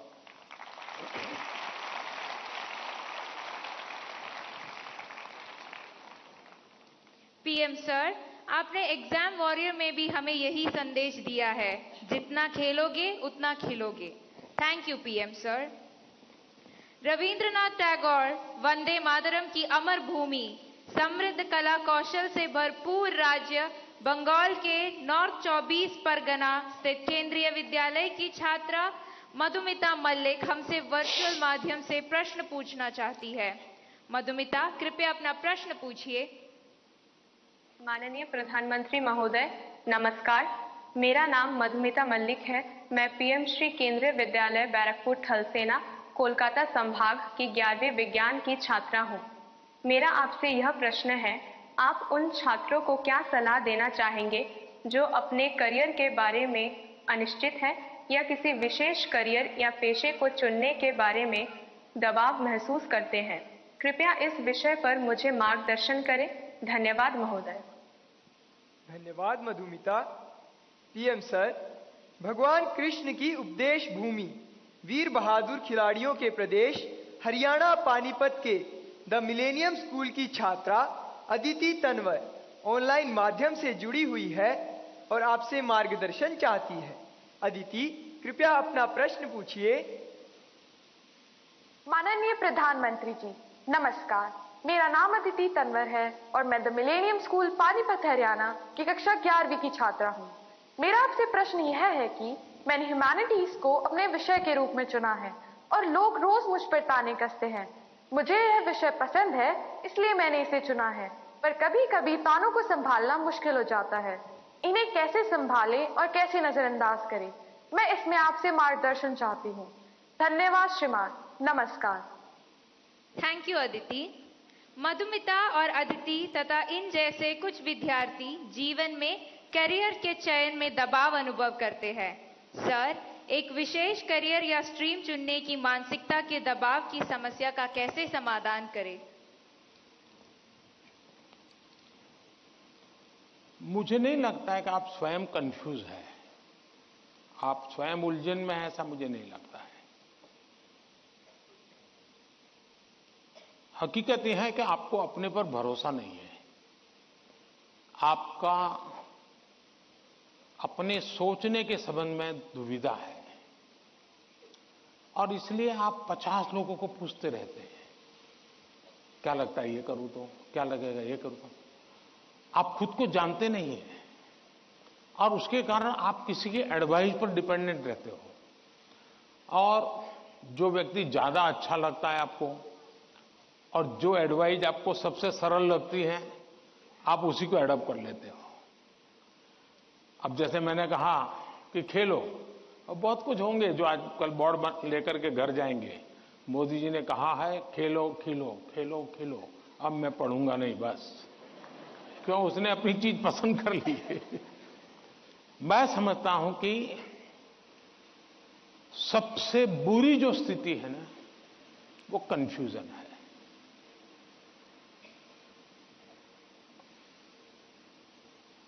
अनिर्णायकता है। अनिर्णायकता आपने देखा होगा, पुराने जमाने में ऐसी कथा चलती थी, कोई गाड़ी लेकर के जा रहा था और कुत्ता तय नहीं कर पाया, इधर जाओ उधर जाओ, और आखिरकार वो नीचे आ गया। यही होता है, अगर उसको पता है कि मैं उधर चला जाऊं तो हो सकता है कि वो ड्राइवर भी उसको बचा ले, लेकिन इधर गया इधर गया इधर गया तो ड्राइवर कितना ही एक्सपर्ट होगा, नहीं बचा पाएगा। हमें अनिश्चितता से भी बचना चाहिए, अनिर्णायकता से बचना चाहिए, और निर्णय करने से पहले सारी चीजें हमने उसको जितने तराजू पर तोल सकते हैं तोलना चाहिए। दूसरा, कभी कभी कुछ लोगों को लगता है कि फलानी चीज वैसी है, ठीक नहीं चीज। अब मुझे बताइए, स्वच्छता का विषय अगर प्रधानमंत्री के रूप में देखें तो बहुत मामूली विषय है कि नहीं है? बहुत मामूली विषय है कि नहीं है? कोई भी कहेगा यार पीएम को इतने सारे काम है, ये स्वच्छता स्वच्छता करता रहता है। लेकिन जब मैंने उसके अंदर अपना मन लगा दिया, हर बार मैंने उसको अपना एक महत्व का साधन बना दिया, आज स्वच्छता देश का प्राइम एजेंडा बन गया कि नहीं बन गया? स्वच्छता तो छोटा विषय था, लेकिन अगर मैं उससे जान मैंने भर दी तो वो बहुत बड़ा बन गया। इसलिए हम ये न सोचे, आपने देखा होगा, कल मैं पूरा तो पढ़ नहीं पाया लेकिन मेरा नजर गई कि किसी ने कहा है कि पिछले 10 साल में आर्ट और कल्चर के क्षेत्र में भारत का मार्केट 250 गुना बढ़ गया है। अब आज से पहले कोई पेंटिंग करता तो माँ बाप कहते पहले पढ़ाई करो, वैकेशन में पेंटिंग करना। उसको लगता ही नहीं था कि पेंटिंग भी जीवन में महत्व का विषय हो सकता है। और इसलिए हम किसी चीज को कम ना आके, हमारे में दम होगा तो हम उसको जान भर देंगे।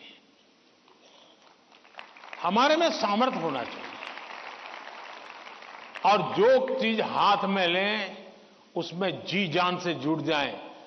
हम आधे अधूरे, यार उसने ये लिया मैं ये लेता तो शायद अच्छा होता, उसने ये लिया मैं ये लेता तो अच्छा होता, ये उलझन आपको बहुत संकटों में डाल सकती है।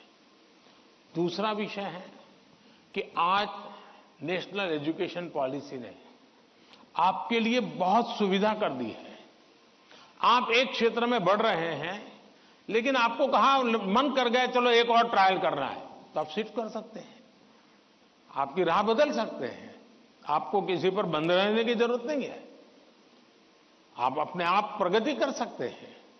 और इसलिए अब शिक्षा में भी बहुत, आज मैं भी एग्जीबिशन देख रहा था, मैं देख रहा था कि बच्चों की प्रतिभा जिस प्रकार से प्रकट हुई है, प्रभाव करने वाली है। सरकार का आईएनबी मिनिस्ट्री सरकार की योजनाओं को कम्युनिकेट करने के लिए जो करे, उससे ज्यादा मैंने देखा इन बच्चों ने बहुत अच्छा किया है। नारी शक्ति का महत्व इतने बढ़िया तरीके से रखा है। इसका मतलब यह हुआ कि किसी भी हालत में हमें निर्णायक होना ही चाहिए, और एक बार निर्णायक होने की आदत लग जाती है ना, फिर कंफ्यूजन नहीं रहता है। वरना तो आपने देखा होगा कि कभी हम रेस्टोरेंट में चले जाएं परिवार के साथ, आप याद कीजिए, आप, मुझे तो वो मौका नहीं मिलता है लेकिन आपको मिलता होगा। रेस्टोरेंट में जाते होंगे, पहले आप सोचते होंगे मैं ये मंगवाऊंगा, फिर बगल वाले टेबल पे कुछ देखते हैं तो कहता है नहीं ये नहीं, ये मंगवाऊंगा। फिर वो बैरा जो है कुछ और ट्रे में लेके जाकर दिखता है मुझे, यार ये कुछ और है, नहीं नहीं, ये क्या है भाई, ये है। अच्छा मेरे वो 2 कैंसल ये ले आओ। अब उसका कभी पेट ही नहीं भरेगा जी, उसको कभी संतोष नहीं होगा, और जिस डिश आएगी तो उसको लगेगा यार इसके बजाय वो पहले वाला ले लिया होता तो अच्छा होता।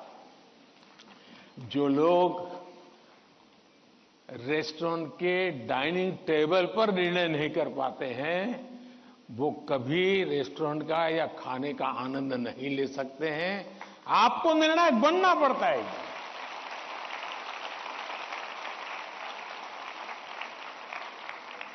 अगर आपकी मां आपको डेली सुबह पूछे आज क्या खाओगे, और आपके सामने 50 वैरायटी बोल दे, आप क्या करोगे? घूम फिर करके आ जाओगे, रोज खाते हो वहीं पर आके खड़े हो जाओगे।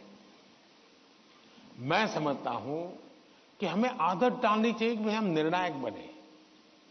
निर्णय लेने से पहले 50 चीजों को हम बारीकियां देखें, उसके प्लस माइनस पॉइंट देखें, प्लस माइनस पॉइंट के लिए किसी से पूछे, लेकिन उसके बाद हम निर्णायक बने।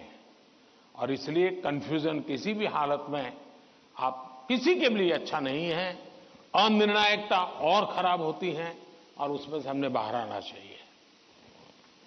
Thank you.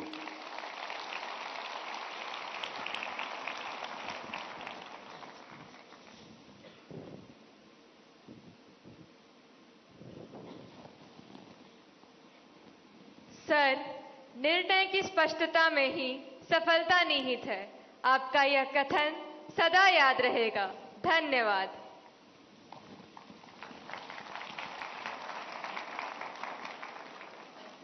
शांत समुद्र तट, चित्रमय गलियां और सांस्कृतिक विभिन्नताओं के लिए प्रसिद्ध नगर पुडुचेरी के गवर्नमेंट हायर सेकेंडरी स्कूल सदरापट की छात्रा दीवश्री हमारे बीच इस सभागार में मौजूद हैं और अपना प्रश्न पूछना चाहती हैं।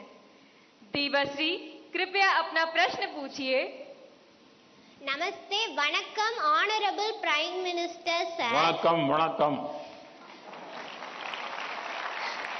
My name is Deepasri.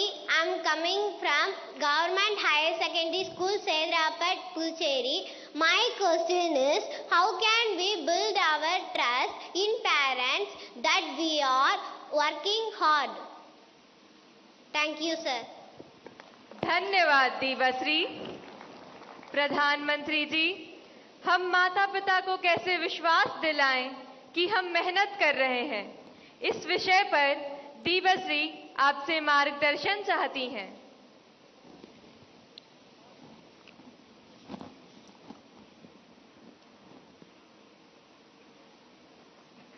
आपने सवाल पूछा है, लेकिन सवाल के पीछे दूसरा सवाल है आपके मन में, जो आप पूछ नहीं रही है। दूसरा सवाल यह है कि पूरे परिवार में मिसट्रस्ट है, ट्रस्ट डेफिसिट है, और ये यानी आपकी बहुत अच्छी परिस्थिति को आपने पकड़ा है। आपने उसको प्रस्तुत तो ऐसे किया घर में कोई नाराज न हो जाए, लेकिन ये सोचने का विषय है टीचर के लिए भी और पेरेंट्स के लिए भी, कि ऐसा क्या कारण है कि हम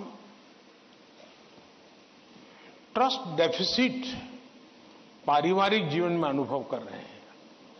अगर पारिवारिक जीवन में भी हम ट्रस्ट डेफिसिट अनुभव करते हैं तो ये बहुत ही चिंता का विषय है। और ये ट्रस्ट डेफिसिट अचानक नहीं होती है, एक लंबे कालखंड से गुजर करके निकलती है। और इसलिए हर पेरेंट्स को, हर टीचर को, हर स्टूडेंट्स को बहुत ही बारीकी से अपने आचरण को एनालाइज करते रहना चाहिए। आखिरकार माँ बाप मेरी बात पे भरोसा क्यों नहीं करते? कहीं न कहीं तो ऐसी बातें हुई होगी जिसके कारण उनका ये मन बन गया होगा। कभी आपने कहा होगा कि मैं अपनी सहेली को मिलने जा रही हूं, और माँ बाप ने अगर बाद में पता चला कि आप तो उस दिन उसके यहां गई नहीं थी, तो ट्रस्ट डेफिसिट शुरू हो जाते। यार उसने तो कहा था वहां जाऊंगा, लेकिन मान लीजिए वहां गए नहीं, लेकिन आकर के कह दिया कि मैंने तय किया था उनके यहां जाऊंगा, लेकिन रास्ते में मेरा मन बदल गया तो मैं वहां चला गई थी। तो कभी भी ये ट्रस्ट डेफिसिट की स्थिति पैदा नहीं होगी। और एक विद्यार्थी के नाते हमें जरूर ऐसा सोचना चाहिए कि कहीं ऐसा तो नहीं है कि मैंने कहा था मम्मी आप सो जाओ, चिंता मत कीजिए, मैं तो पढ़ लूंगा, और मम्मी चुपके से देखती और मैं सो रहा हूं, तो फिर ट्रस्ट डेफिसिट हो जाएगा। ये तो कह रहा था मैं पढ़ूंगा, लेकिन पढ़ नहीं रहा है, सोया पड़ा है। आप कहते थे कि मां मैं अब 1 सप्ताह तक मोबाइल को हाथ नहीं लगाऊंगा, लेकिन छुपके से दिख रहा है मां को, अरे तो फिर ट्रस्ट डेफिसिट पैदा हो जाती है। क्या आप जो कहते हैं उसको सचमुच में पालन करते हैं क्या? अगर आप पालन करते हैं तो मैं नहीं मानता हूं कि पेरेंट्स को या टीचर्स को इस प्रकार की ट्रस्ट डेफिसिट की स्थिति पैदा होगी, आपके प्रति अविश्वास का कारण बनेगा। उसी प्रकार से मां बाप को भी सोचना चाहिए। कुछ मां बाप को ऐसी आदत होती है, जैसे मान लीजिए किसी मां बाप ने, मां ने बहुत बढ़िया खाना बनाया है और बेटा आया, किसी न किसी कारण से उसका खाने का मन नहीं है, लेकिन बहुत कम खाया, तो मां क्या कहेगी? जरूर कहीं खा करके आए होंगे, जरूर किसी के घर में पेट में भर करके आए होंगे। तो फिर उसको चोट पहुंचती है, फिर वो सच बोलता नहीं है। फिर मां को ठीक रखने के लिए, ठीक है चलो अच्छा लगे बुरा लगे, मैं जितना मुंह में डाल, पोस्ट ऑफिस में डालता हूं डाल दूंगा। ये ट्रस्ट डेफिसिट पैदा हो जाता है। हर घर के अंदर ये अनुभव आता होगा। आपको माताजी ने, पिताजी ने मानो आपको पैसे दिए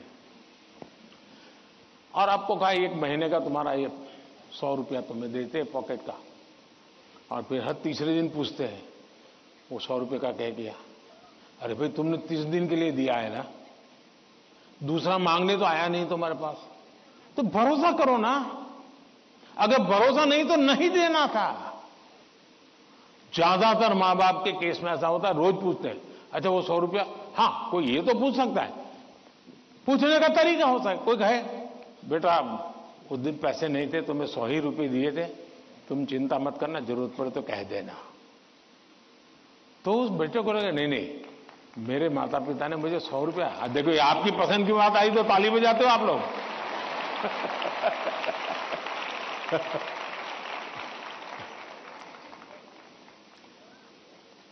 अगर वही सवाल ये पूछते 100 का क्या किया, इसके बजाय ये कह दे, तो बेटा कहेगा ना मां बिल्कुल नहीं, मेरे पास पैसे हैं, सफिशिएंट है। यानी हमारा एक दूसरे के बीच बात करने का तरीका कैसा है, ये चीजें सामान्य जीवन में जो अनुभव आती हैं वो फिर धीरे धीरे एजुकेशन सिस्टम के साथ रोजमर्रा की हमारी अपेक्षाएं होती है, उसके टकराव में कन्वर्ट हो जाती है। फिर कहा मार्क क्यों नहीं आए, बस तुम पढ़ते ही नहीं होंगे, ध्यान देते ही नहीं होंगे, क्लास में बैठते नहीं होंगे, अपने दोस्तों के साथ गप्पे मारते होंगे, हो सकता है वो पैसे हैं सिनेमा देखने चले गए होंगे, मोबाइल फोन पर रील देखते होंगे। फिर वो कुछ न कुछ कहना शुरू हो जाता है, फिर दूरी बढ़ जाती है। पहले ट्रस्ट खत्म हो जाता है, फिर दूरी बढ़ जाती है, और ये दूरी कभी कभी बच्चों को डिप्रेशन की तरफ धकेल देती है। और इसलिए मां बाप के लिए बहुत आवश्यक है, उसी प्रकार से टीचर्स ने भी बच्चों के साथ इतना खुलापन रखना चाहिए, सहज रूप से अपनी बात कह सके। अगर उसको कोई सवाल समझ में नहीं आया तो कोई टीचर हड़का देगा, तुझे कुछ समझ नहीं आने वाला तो बाकियों को विद्यार्थियों का टाइम खराब मत करो, बैठ जाओ। कभी कभी क्या करते हैं टीचर भी, जो 4-5 होनहार बच्चे होते हैं ना, उनको वो बहुत प्रिय लगते हैं, उनसे उनका मन लग जाता है। बाकी क्लास में 20 बच्चे हैं, 30 बच्चे हैं, वो जाने उनका नसीब जाने, ये 2-4 में अपना मन लगा देते हैं, सब चीजें वाहवाही उन्हीं की करते रहते हैं, वही रिजल्ट देकर गए। अब आप उसको कितना आगे ले जा पाते हो तो अलग बात है, लेकिन बाकी जो है वहां से नीचे गिरा देते हैं। और इसलिए कृपा करके आपके लिए सभी स्टूडेंट समान होने चाहिए, सबके साथ इक्वली। हाँ, जो तेज होगा वो अपने आप में से जो अमृत है वो ले लेगा, लेकिन जिसको सबसे ज्यादा जरूरत है उसके प्रति अगर आप सिंपैथेटिक, और उसमें भी मैं मानता हूं उसके गुणों की तारीफ कीजिए। कभी कभी एक बच्चा बिल्कुल वीक है पढ़ने में, लेकिन उसके हैंड राइटिंग अच्छे है, तो उसके सीट पे जाकर के, अरे यार क्या बढ़िया लिखते हो तुम, कितने हैंड राइटिंग तुम्हारे अच्छे हैं, क्या स्मार्टनेस है तुम्हारी। कभी ऐसा एक डल विद्यार्थी है, अरे यार तेरा कपड़ा बहुत शर्ट है, शर्ट बहुत अच्छा है, उसके अंदर कॉन्फिडेंस बिल्डअप होगा, वो आपके साथ खुलने लग जाएगा, वो आपसे बातें करने लगेगा कि ये साहब के प्रति मेरे प्रति उनका ध्यान है। अगर ये सहज वातावरण बन जाएगा तो मैं नहीं मानता हूं कि, लेकिन ये विद्यार्थियों का भी उतना ही दायित्व है। हमें आत्मचिंतन करना चाहिए कि मेरी ऐसी कौन सी बातें थी जिसने मेरे घर के लोगों का मुझ पर से भरोसा उठ गया। ये किसी भी हालत में हमारे आचरण से हमारे परिवार के, हमारे टीचर का हम पे भरोसा उठना नहीं चाहिए। हमसे कुछ नहीं हुआ तो कहना चाहिए। दूसरा, मुझे लगता है कि परिवार में एक प्रयोग कर सकते हैं। मान लीजिए आपका बेटे या बेटी के 5 दोस्त हैं, तय कीजिए कि महीने में एक बार 2 घंटे वो 5 परिवार किसी एक परिवार में एकत्र होंगे, दूसरे महीने दूसरे परिवार में, बिल्कुल गेट टुगेदर करेंगे। और उसमें बच्चे बूढ़े सम हो गए, ऐसा नहीं कि 2 लोगों को घर छोड़ के आए जाएंगे। 80 साल के माँ बाप भी अगर फिजिकली फिट आ सकते हैं, उनको भी लेके आइए। और फिर तय कीजिए कि आज वो तो 3 नंबर का दोस्त है, उसकी माताजी एक कोई पॉजिटिव बुक पढ़ करके उसकी कथा सुनाएगी। अगले बार तय किए जो 4 नंबर का दोस्त है, उसके पिताजी एक कोई पॉजिटिव मूवी देखा होगा तो उसकी कथा सुनाएंगे। जब भी आप 1 घंटे का गेट टुगेदर करें, सिर्फ और सिर्फ उदाहरणों के साथ, किसी रेफरेंस के साथ पॉजिटिव चीजों की चर्चा करें, वहां के किसी के रेफरेंस से नहीं। आप देख लेना, धीरे धीरे वो पॉजिटिविटी पर्कुलेट होगी। और यही पॉजिटिविटी सिर्फ आपके बच्चों के प्रति नहीं, अंदर अंदर भी ऐसा ट्रस्ट का वातावरण बना देगी कि आप सब एक इकाई बन जाएंगे, एक दूसरे के मददगार बन जाएंगे। और मैं मानता हूं ऐसे कुछ प्रयोग करते रहना चाहिए। धन्यवाद।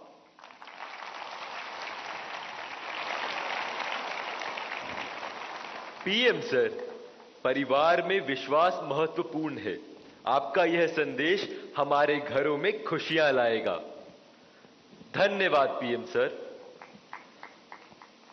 छत्रपति शिवाजी महाराज और समाज सुधारक महात्मा ज्योतिबा फूले की जन्मस्थली महाराष्ट्र की पुण्य नगरी पुणे से एक अभिभावक श्री चंद्रेश जैन जी इस कार्यक्रम से ऑनलाइन जुड़ रहे हैं और प्रधानमंत्री जी आपसे प्रश्न पूछना चाहते हैं। चंद्रेश जी, कृपया अपना प्रश्न पूछिए। माननीय प्रधानमंत्री जी, आपको मेरा सादर प्रणाम। मेरा नाम चंद्रेश जैन है, मैं एक अभिभावक हूं। मेरा आपसे एक प्रश्न है, क्या आपको नहीं लगता है आजकल के बच्चों ने अपने दिमाग का इस्तेमाल करना बंद कर दिया है? वे तकनीक पे अधिक निर्भर रहने लगे हैं क्योंकि सब कुछ उंगलियों पे उपलब्ध है। कोई इस युवा पीढ़ी को कैसे जागरूक कर सकता है कि वे प्रौद्योगिकी के स्वामी बनने चाहिए, उसका गुलाम नहीं? कृपया मार्गदर्शन कीजिए। धन्यवाद। थैंक यू चंद्रेश जी। आदिवासी जनजाति के लोक नायक, स्वतंत्रता सेनानी बिरसा मुंडा की जन्मभूमि झारखंड के रामगढ़ जिले से एक अभिभावक श्रीमती पूजा श्रीवास्तव जी ऑनलाइन माध्यम से इस कार्यक्रम से जुड़ी हुई है और प्रधानमंत्री जी आपसे प्रश्न पूछकर अपनी शंका का समाधान चाहती है। Pooja, please ask your question. Namaskar, Honorable Prime Minister Sir. My name is Kumari Pooja Srivastav. I am a parent of Priyanshi Srivastav studying in Sri Guru Nanak Public School, Ramgarh, Jharkhand.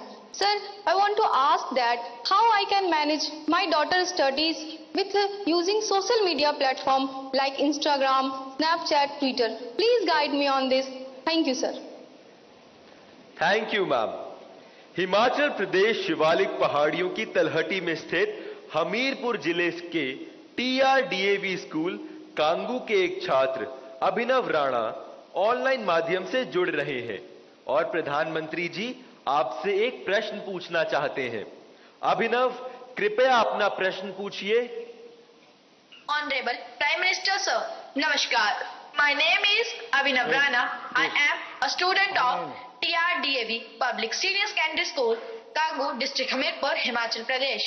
Sir, my question is, how can we educate and encourage students to manage exam stress effectively while also harnessing the benefits of mobile technology as a tool for learning rather than letting it become a distraction during crucial study periods? Thank you, sir. Thank you Abhinav. प्रधानमंत्री जी, चंद्रेश जैन, पूजा और अभिनव जैसे अनेक लोग जीवन में social media और technology के बढ़ते दबाव की स्थिति से परेशान हैं। वे सभी तकनीक पर निर्भरता एवं इसके अधिक प्रयोग से होने वाली दुष्प्रभाव से कैसे बचें? कृपया इस विषय में उचित परामर्श प्रदान कीजिए। देखिए, हमारे यहाँ शास्त्रों में भी कहा गया है और सहज जीवन में भी कहा गया, किसी भी चीज का अति किसी का भला नहीं करता है। हर चीज उसका एक मानदंड होना चाहिए, उसके आधार पर होता है। अगर मान लीजिए मां ने बहुत बढ़िया खाना बनाया है, न्यूट्रिशन की दृष्टि से रिच है, टेस्ट आपकी पसंद का है, समय भी खाने का है, लेकिन बस खा रहे हैं, मां परोसती जा रही है। क्या ये संभव है? क्या संभव है? क्या कभी कभी तो आप मां को कहो, नहीं मां बस बहुत हो गया, अब नहीं खा सकता हूं। करते हो कि नहीं करते हो? अपनी प्रिय खाना था, हर प्रकार से न्यूट्रिशन वैल्यू वाला था, वो समय भी ऐसा था, खाने का वक्त था, फिर भी एक स्टेज आ जाता है जब वो खाना आपके लिए तकलीफ कर सकता है, वॉमिटिंग करवाएगा, हेल्थ खराब कर देगा। आपका कितना ही प्रिय खाना आपको रुकना पड़ेगा। रुकना पड़ता कि नहीं रुकना पड़ता? वैसे ही मोबाइल के ऊपर कितना ही प्रिय चीजें, कितनी ही चीजें आती हो, लेकिन कुछ तो समय तय करना पड़ेगा। अगर आप, मैंने देखा है आजकल बहुत से लोगों को जब भी देखो लगे पड़े हैं। आपने देखा होगा, मेरे हाथ में कभी, बहुत रेयर केस में कभी मोबाइल फोन मेरे हाथ में होता है, क्योंकि मुझे मालूम है कि मेरे समय का मुझे सर्वाधिक उपयोग क्या करना है। जबकि मैं ये भी मानता हूं कि इंफॉर्मेशन के लिए मेरे लिए एक बहुत आवश्यक साधन भी है, लेकिन उसका कैसे उपयोग करना, कितना करना, इसका मुझे विवेक होना चाहिए। और ये दोनों जो पेरेंट्स की चिंता है वो इन दो की नहीं है, हर पेरेंट्स की चिंता है। शायद ही कोई अपवाद होगा। जो मां बाप खुद भी दिन भर मोबाइल में अटके रहते होंगे ना, वो भी चाहते होंगे कि बेटा इससे बचे। और आपने देखा होगा, सबसे बड़ी बात, आपके जीवन को बहुत कुंठित कर देता है जी। अगर आप परिवार में देखोगे तो घर के 4 लोग 4 कोने में बैठे हैं और एक दूसरे को मैसेज फॉरवर्ड करते हैं, उठ करके मोबाइल नहीं दिखाते कि देख मैंने ये आया तुम देखो। क्यों? सीक्रेसी। ये इसके कारण एक बहुत बड़ा अविश्वास पैदा करने में ये भी एक साधन बन गया आजकल।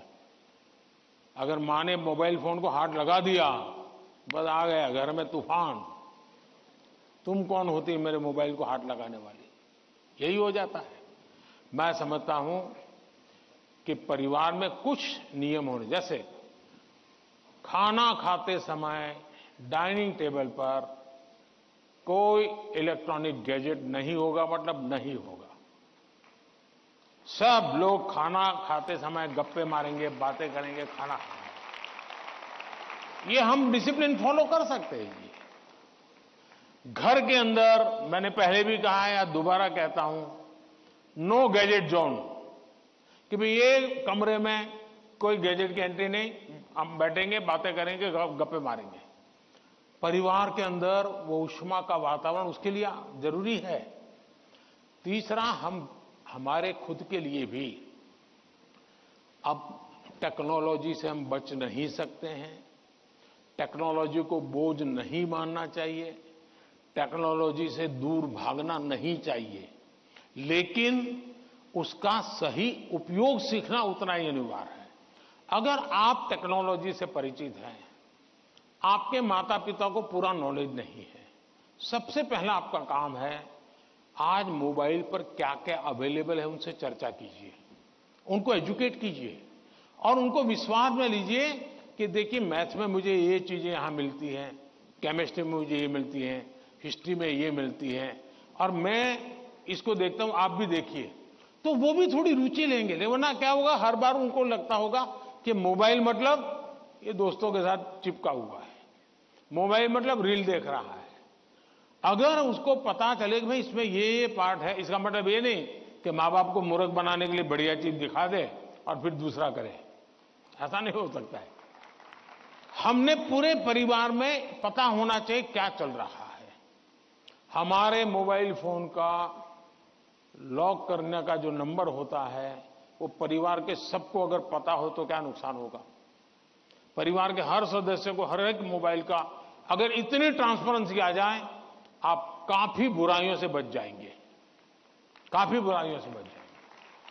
कि भाई हर किसी को हर एक भले मोबाइल अलग होगा, लेकिन उसका जो कोड वर्ड है उसको मालूम है, तो ये भला हो जाएगा। दूसरा, आप भी अपना स्क्रीन टाइम को मॉनिटर करने वाले जो एप्स होते हैं उसको डाउनलोड करके रखिए। वो बताएगा कि भाई आपका स्क्रीन टाइम आज इतना हो गया, आपने यहां इतना टाइम गंवाया है, आपने इतना टाइम, वो आप स्क्रीन पर ही आपको मैसेज देता है, वो आपको अलर्ट देता है। जितने ज्यादा ऐसे अलर्ट के टूल्स हैं, हमने अपने गैजेट्स के साथ जोड़ के रखना चाहिए ताकि हमें भी पता चले, हाँ यार ज्यादा हो गया, अब मुझे रुकना चाहिए। कम से कम वो हमें अलर्ट करता है। एट द सेम टाइम उसकी पॉजिटिव उपयोग कैसे कर सकते हैं। अगर मान लीजिए मैं कुछ लिख रहा हूं, लेकिन मुझे एक अच्छा शब्द मिल नहीं रहा है, तो मैं डिक्शनरी की मुझे जरूरत है, मैं डिजिटल व्यवस्था का उपयोग करके उसका लाभ ले सकता हूं। मान लीजिए कि मैं कर रहा हूं और मुझे कोई अरिथमेटिक का सूत्र ध्यान नहीं आता है, चलिए मैंने डिजिटल चीज का सपोर्ट सिस्टम ले लिया, पूछ लिया उसको, क्या हुआ, फायदा होगा। लेकिन अगर मैं जानता ही नहीं हूं कि मेरे मोबाइल में क्या ताकत है, तो मैं क्या उपयोग करूंगा।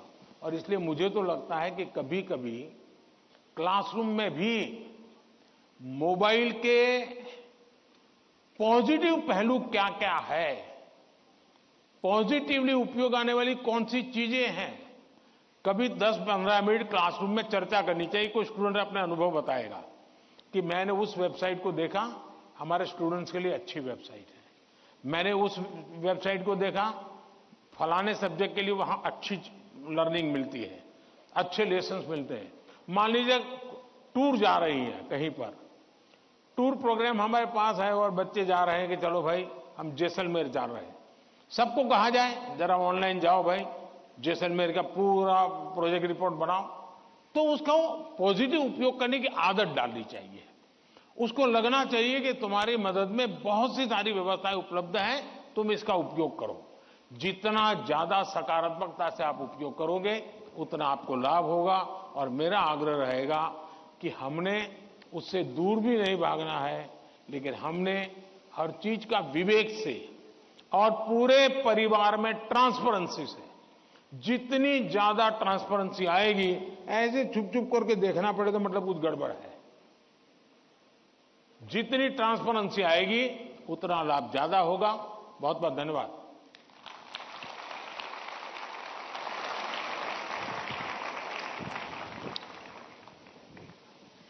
पीएम सर, सफलता के लिए जीवन में संतुलन बहुत महत्वपूर्ण है।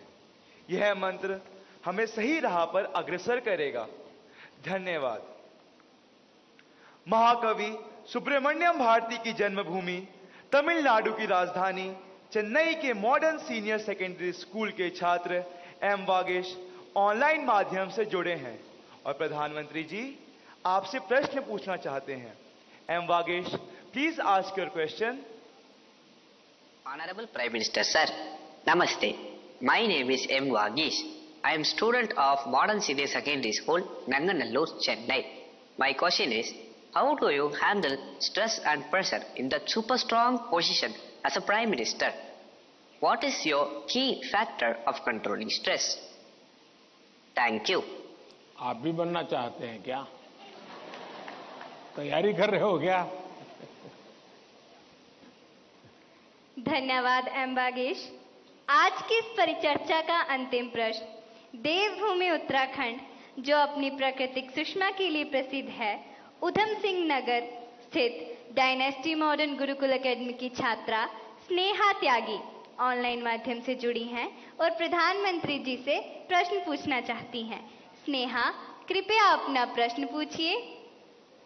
दिव्य है, अतुल्य है, अदम्य साहस का परिचय है आप।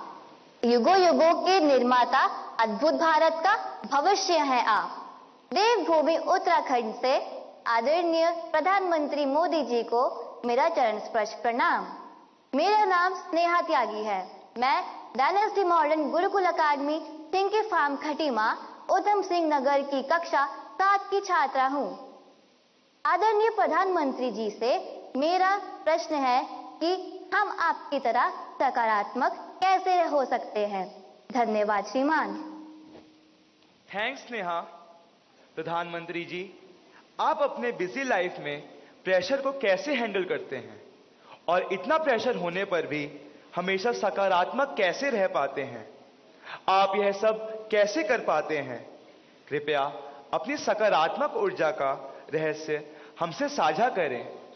प्रधानमंत्री जी।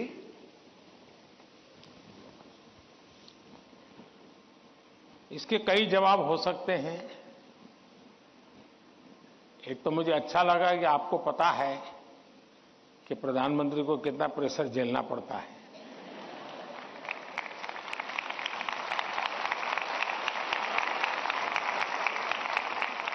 वरना आपको तो लगता होगा हवाई जहाज है, हेलीकॉप्टर है, उनको क्या है, यहां से यहां जाना है, यही करना है। लेकिन आपको पता है कि भांति भांति के सुबह शाम, दरअसल हरेक के जीवन में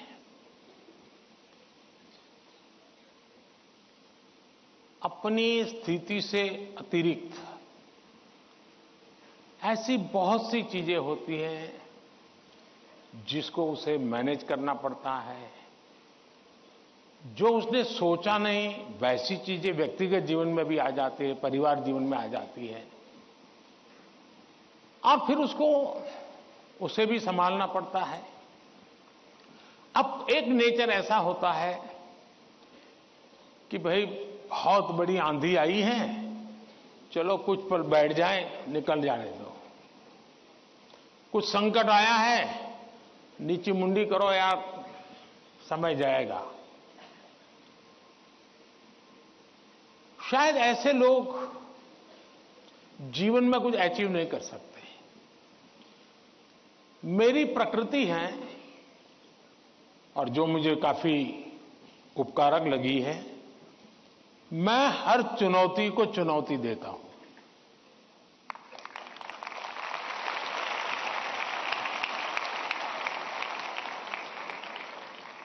चुनौती जाएगी, स्थितियां सुधर जाएगी, इसकी प्रतीक्षा करते हुए मैं सोया नहीं रहता और उसके कारण मुझे नया नया सीखने को मिलता है।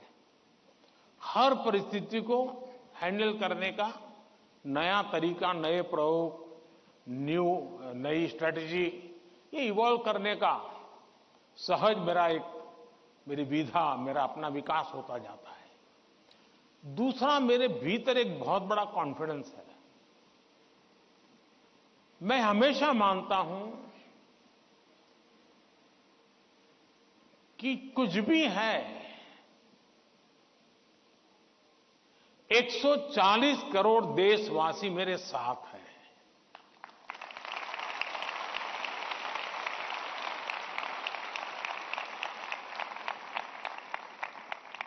अगर 100 मिलियन चुनौतियां हैं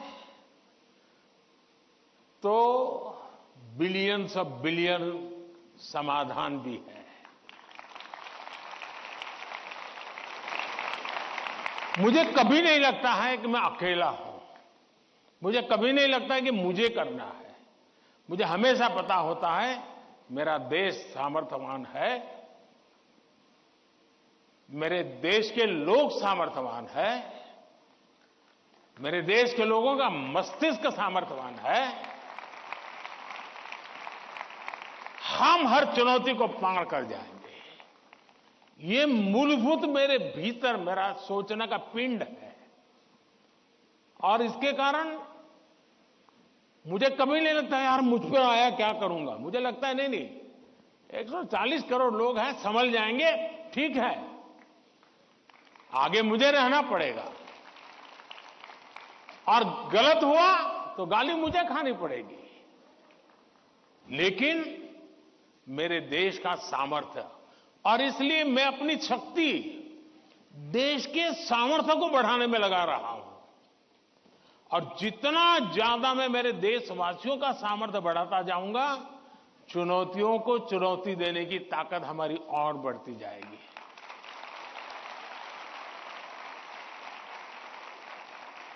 अब हिंदुस्तान की हर सरकार को गरीबी के संकट से जूझना पड़ा है। हमारे देश में संकट है ही है, लेकिन मैं डर करके बैठ नहीं गया। मैंने उसका रास्ता खोजा, और मैंने सोचा कि सरकार होती कौन है जो गरीबी हटाएगी। गरीबी तो तब हटेगी जब मेरा हर गरीब तय करेगा कि अब मुझे गरीबी को परास्त करना है। अब वो सपने ही देखेगा तो होगा कि नहीं होगा। तो मेरी जिम्मेवारी बनती है कि मैं उसके सपने को पूरा करने के लिए सामर्थ्यवान बनाऊं, उसको पक्का घर दे दूं, उसको टॉयलेट दे दूं, उसको शिक्षा की व्यवस्था दे दूं, उसको आयुष्मान योजना का लाभ दे दूं, उसके घर से नल पहुंचा दूं।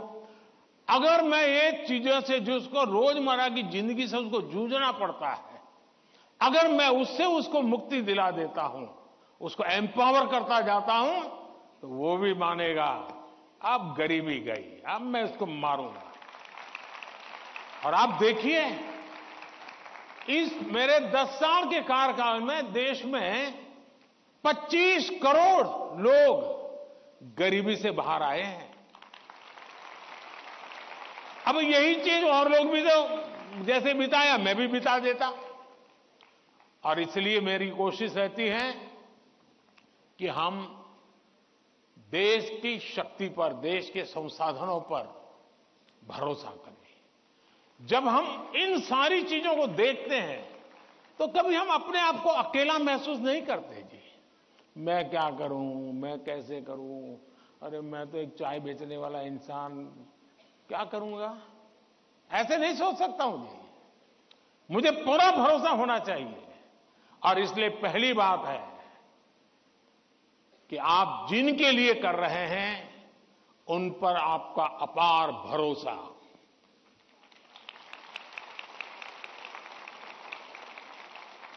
दूसरा, आपके पास निरक्षीर का विवेक चाहिए। कौन सा सही है, कौन सा गलत है, कौन सा आज जरूरी है, कौन सा अभी नहीं, बाद में देखेंगे। आप प्रायोरिटी तय करने का सामर्थ्य चाहिए। वो अनुभव से आता है, हर चीज को एनालाइज करने से आता है। मैं दूसरा प्रयास ये करता हूं। तीसरा, मैं गलती भी हो जाए तो ये मान के चलता हूं कि ये मेरे लिए लेसन है। मैं इसको निराशा का कारण नहीं मानता हूं। अब आप देखिए कोविड का संकट कितना भयंकर था। मामूली चुनौती थी क्या? पूरी दुनिया फंसी पड़ी थी।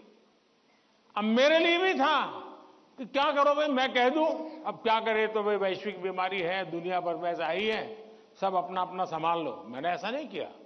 रोज टीवी पे आया, रोज देशवासियों से बात की, कभी ताली बजाने के लिए कहा, कभी थाली बजाने के लिए कहा, कभी दिया जलाने के लिए कहा।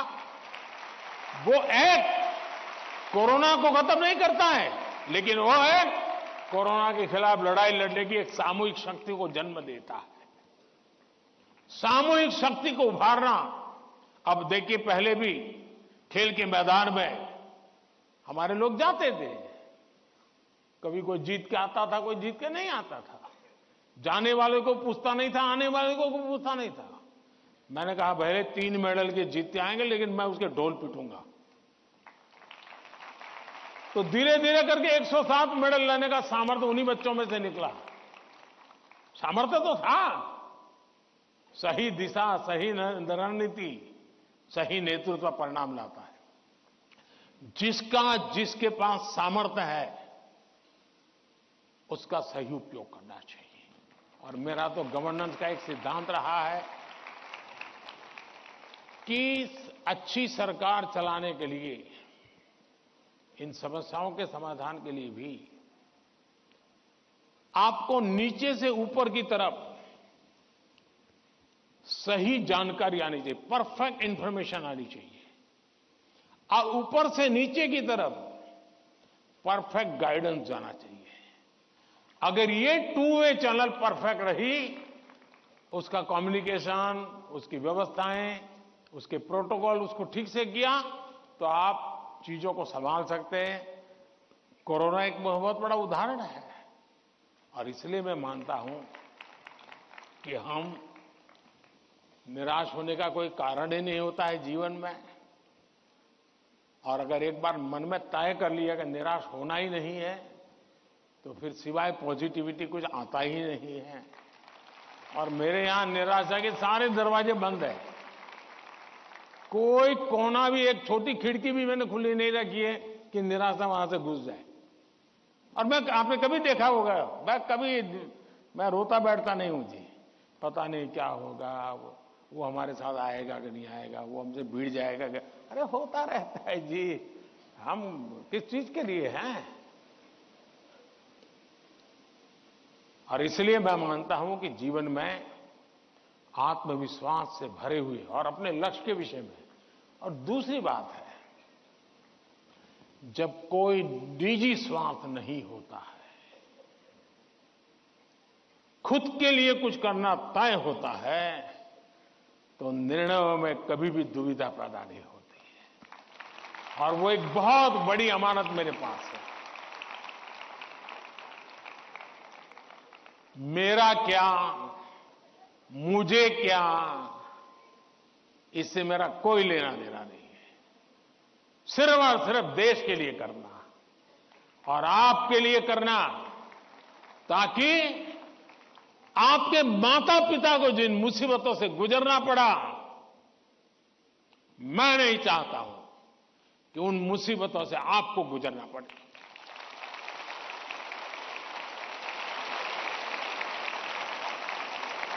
हमें ऐसा देश बना करके देना है दोस्तों, ताकि आपके भावी पीढ़ी को भी, आपके संतानों को भी लगे कि हम ऐसे देश के अंदर और पूरी तरह खिल सकते हैं, अपना सामर्थ्य दिखा सकते हैं। और ये हमारा सामूहिक संकल्प होना चाहिए, ये हमारा सामूहिक रिजॉल्व होना चाहिए, और परिणाम मिलता है। और इसलिए साथियों, जीवन में पॉजिटिव थिंकिंग की बहुत बड़ी ताकत होती है। बुरी सी बुरी चीज में भी पॉजिटिव देखा जा सकता है, उसको हमने देखना चाहिए। धन्यवाद जी।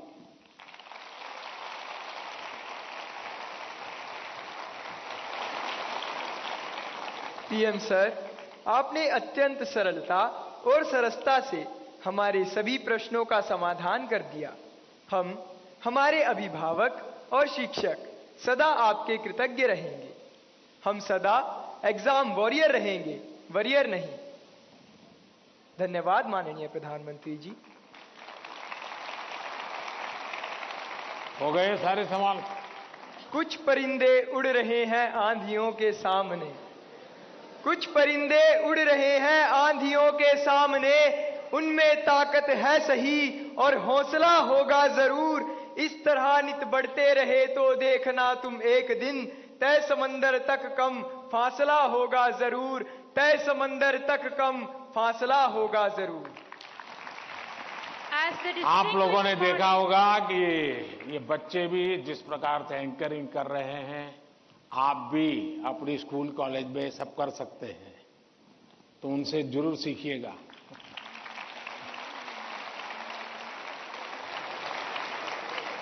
As the distinguished morning of Pariksha Pe Charcha 2024 concludes, we extend our sincere gratitude to Honorable Prime Minister Shri Narendra Modi ji for his wise counsel and inspirational touch.